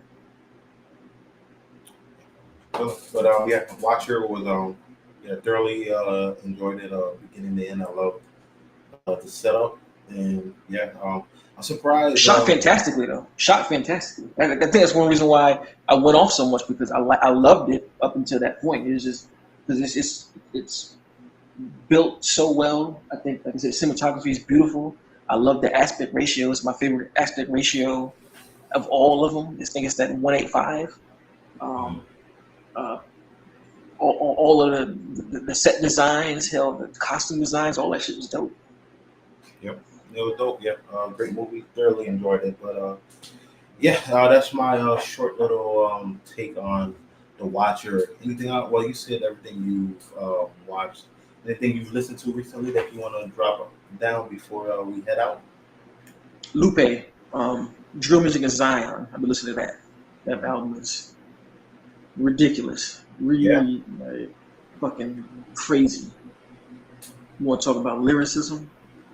Get your textbook out and learn something. Like, this is the album right here that if any stupid motherfucker tries to say hip hop, there's no real thought that goes into hip hop, pick this up and I want to see you give me your thoughts on any song on this album.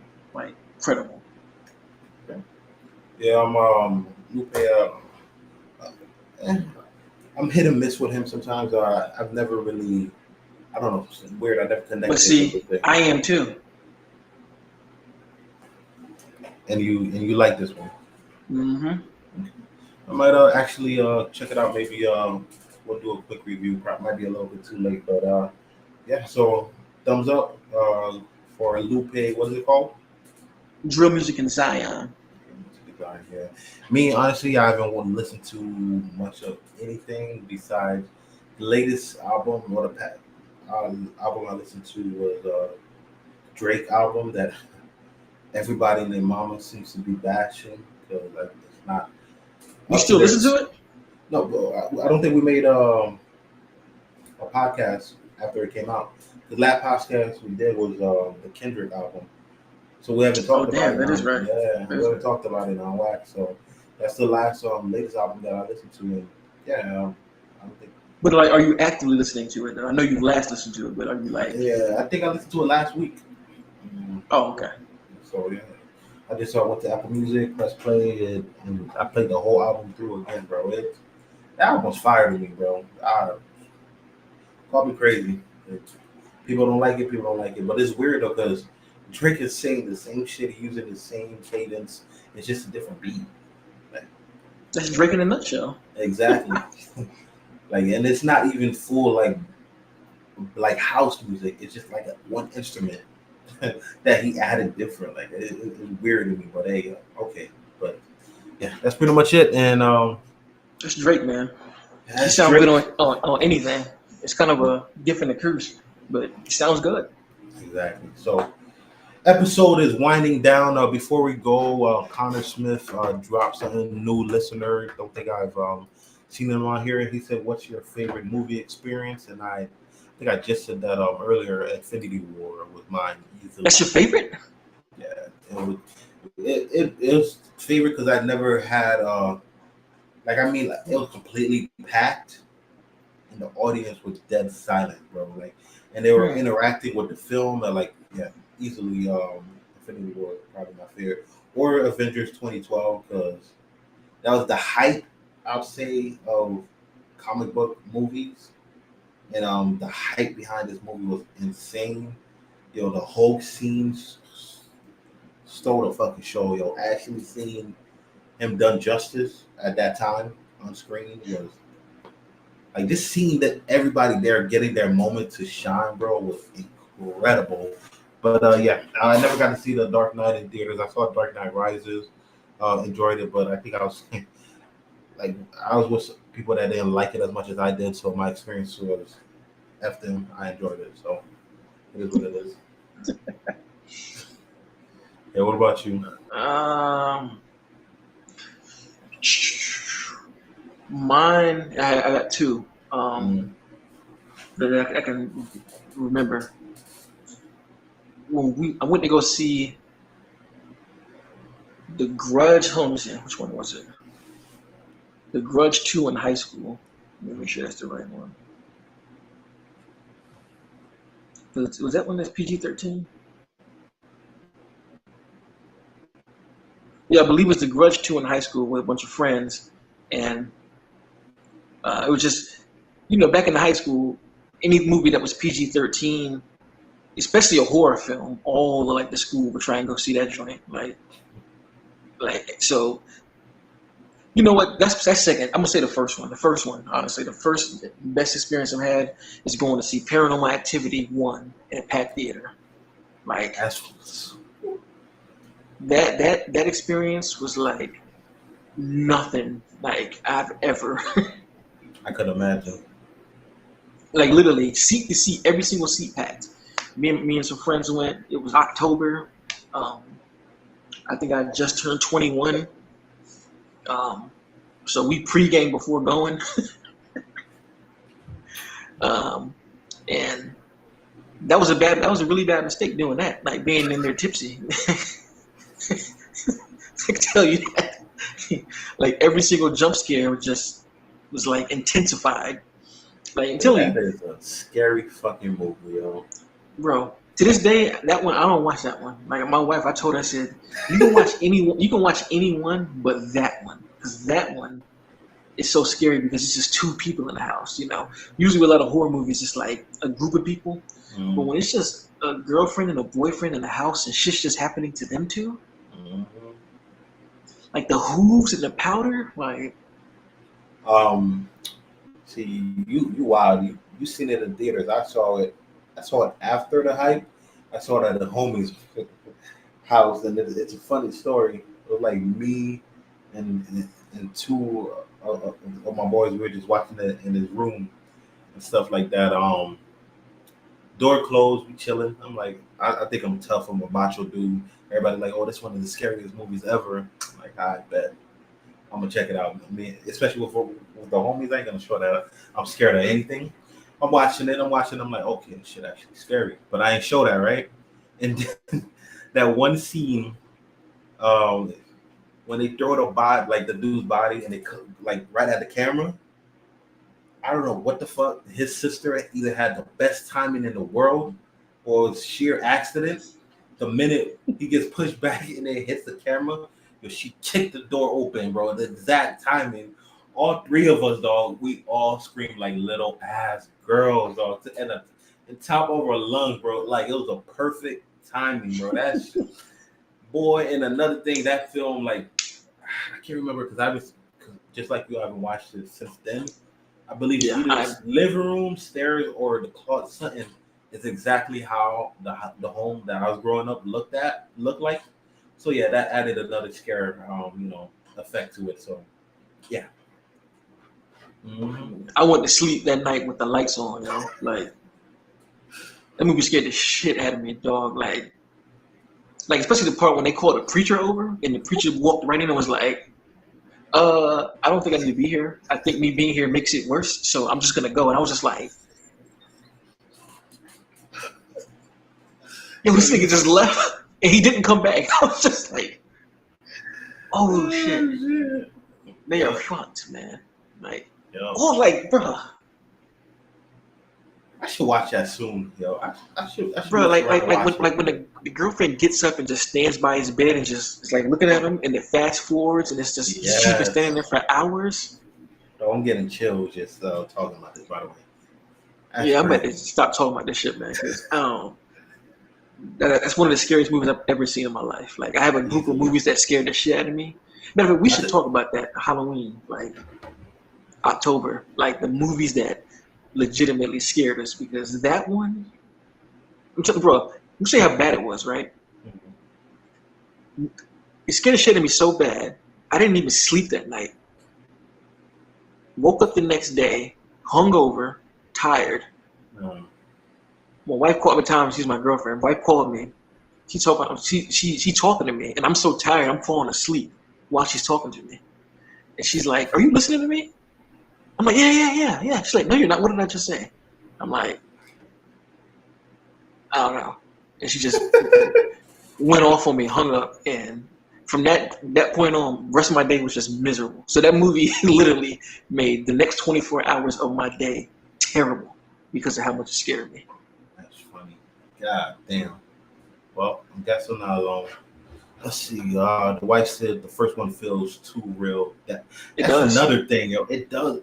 I was legit debating if that was a found footage type shit because back then I didn't know any better. I didn't know it was an actual, movie. I thought I'm like, yo, is this shit real? She also said the one where there's a kid in the crib is too scary. Too. That's the second one. The second one's pretty scary too. I don't think I've seen that. Well, I don't remember that one that well. And Agent says Paranormal Activity Next of Kin. Have we seen that one? Is that the new one? That was alright. Yeah, that's what I was. I haven't seen that one. It was alright. Yeah. So, yep. She says in the Black Panther thing I have a list. All right. That's pretty much it. 2 hours strong. Extremely long, fun episode that I would say from my part of it. I hope you enjoyed it as much as I did. But before we head off, I hated this shit, dog. Of course, bro. like Agent said, Rap Nerd is a bona fide hater. It comes with the territory. But before we head out, let everybody know where they can find you at. Oh yeah, the Rap Nerd JSO. You can see it on the screen right here. You type it in anywhere, I think it'll pull me up. I Googled it the other day and I was like, does this actually work? And it does. So if you type that in, like you see it here, the Rap Nerd JSO, YouTube, Facebook, Instagram, Twitter, all of it's there. And that's how it is. Let them know about you though, film, going through these changes and all that. Yep. So see, niggas don't know. Niggas don't know. They don't remember you when you had the laugh now, cry later faces. Yo, I had 3 different logos. The very, very first one was some weird popcorn, like record. I'll send you it one day, and then I have that, and then I have the new one. Yo, I think the new one though I'm sticking with for sure though. I think it fits perfectly. The wife, by the way, made that from scratch. Like she's uber talented, bro. She got skills. So yeah, sticking with that for sure. She does. Big up your wife, man. She made my logo too. And if you watch my short film for your own safety, the logo that comes and all that wonky stuff, that was a combination of both of y'all, right? Or she made the logo and then you did the animation? Yeah, she did the logo and I did the animation. So I'm telling you, Film Fiends and Miss Film Fiends, they are a tandem. Because if you go watch that intro, I had people being like, yo, you got some money to do this short because of that scene alone. So I'm telling you, shout out to her and you for them graphics. I'm telling you, I just had to put that out there. Y'all do your thing for real. That shit's hard. I feel official as hell. She's super talented. But you can find me simple Film Fiends everywhere. TikTok, Twitter, IG. You on TikTok? I dropped one video, bro. And like I think like a month ago.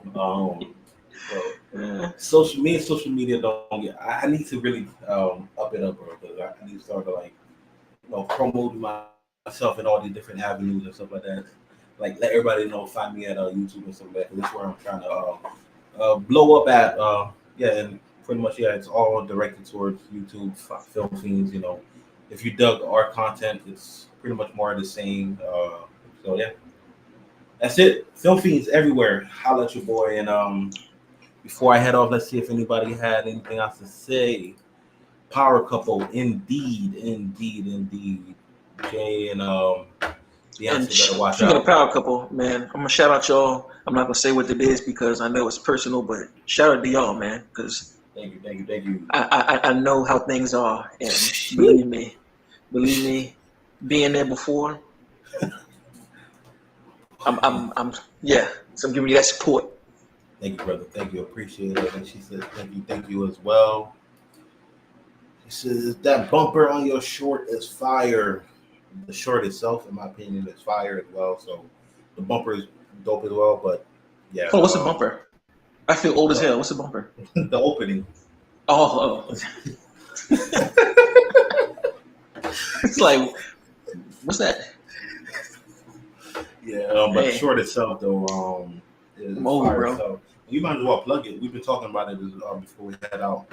Your short, the title, and all that joint. Oh, For Your Own Safety, my short film. I put it out in January. It's the first thing on my channel. Like, watch it if you haven't. It's just the first of many. That was just me kind of just, more to come. That's all I'm gonna say. But just watch that. Yep, fire.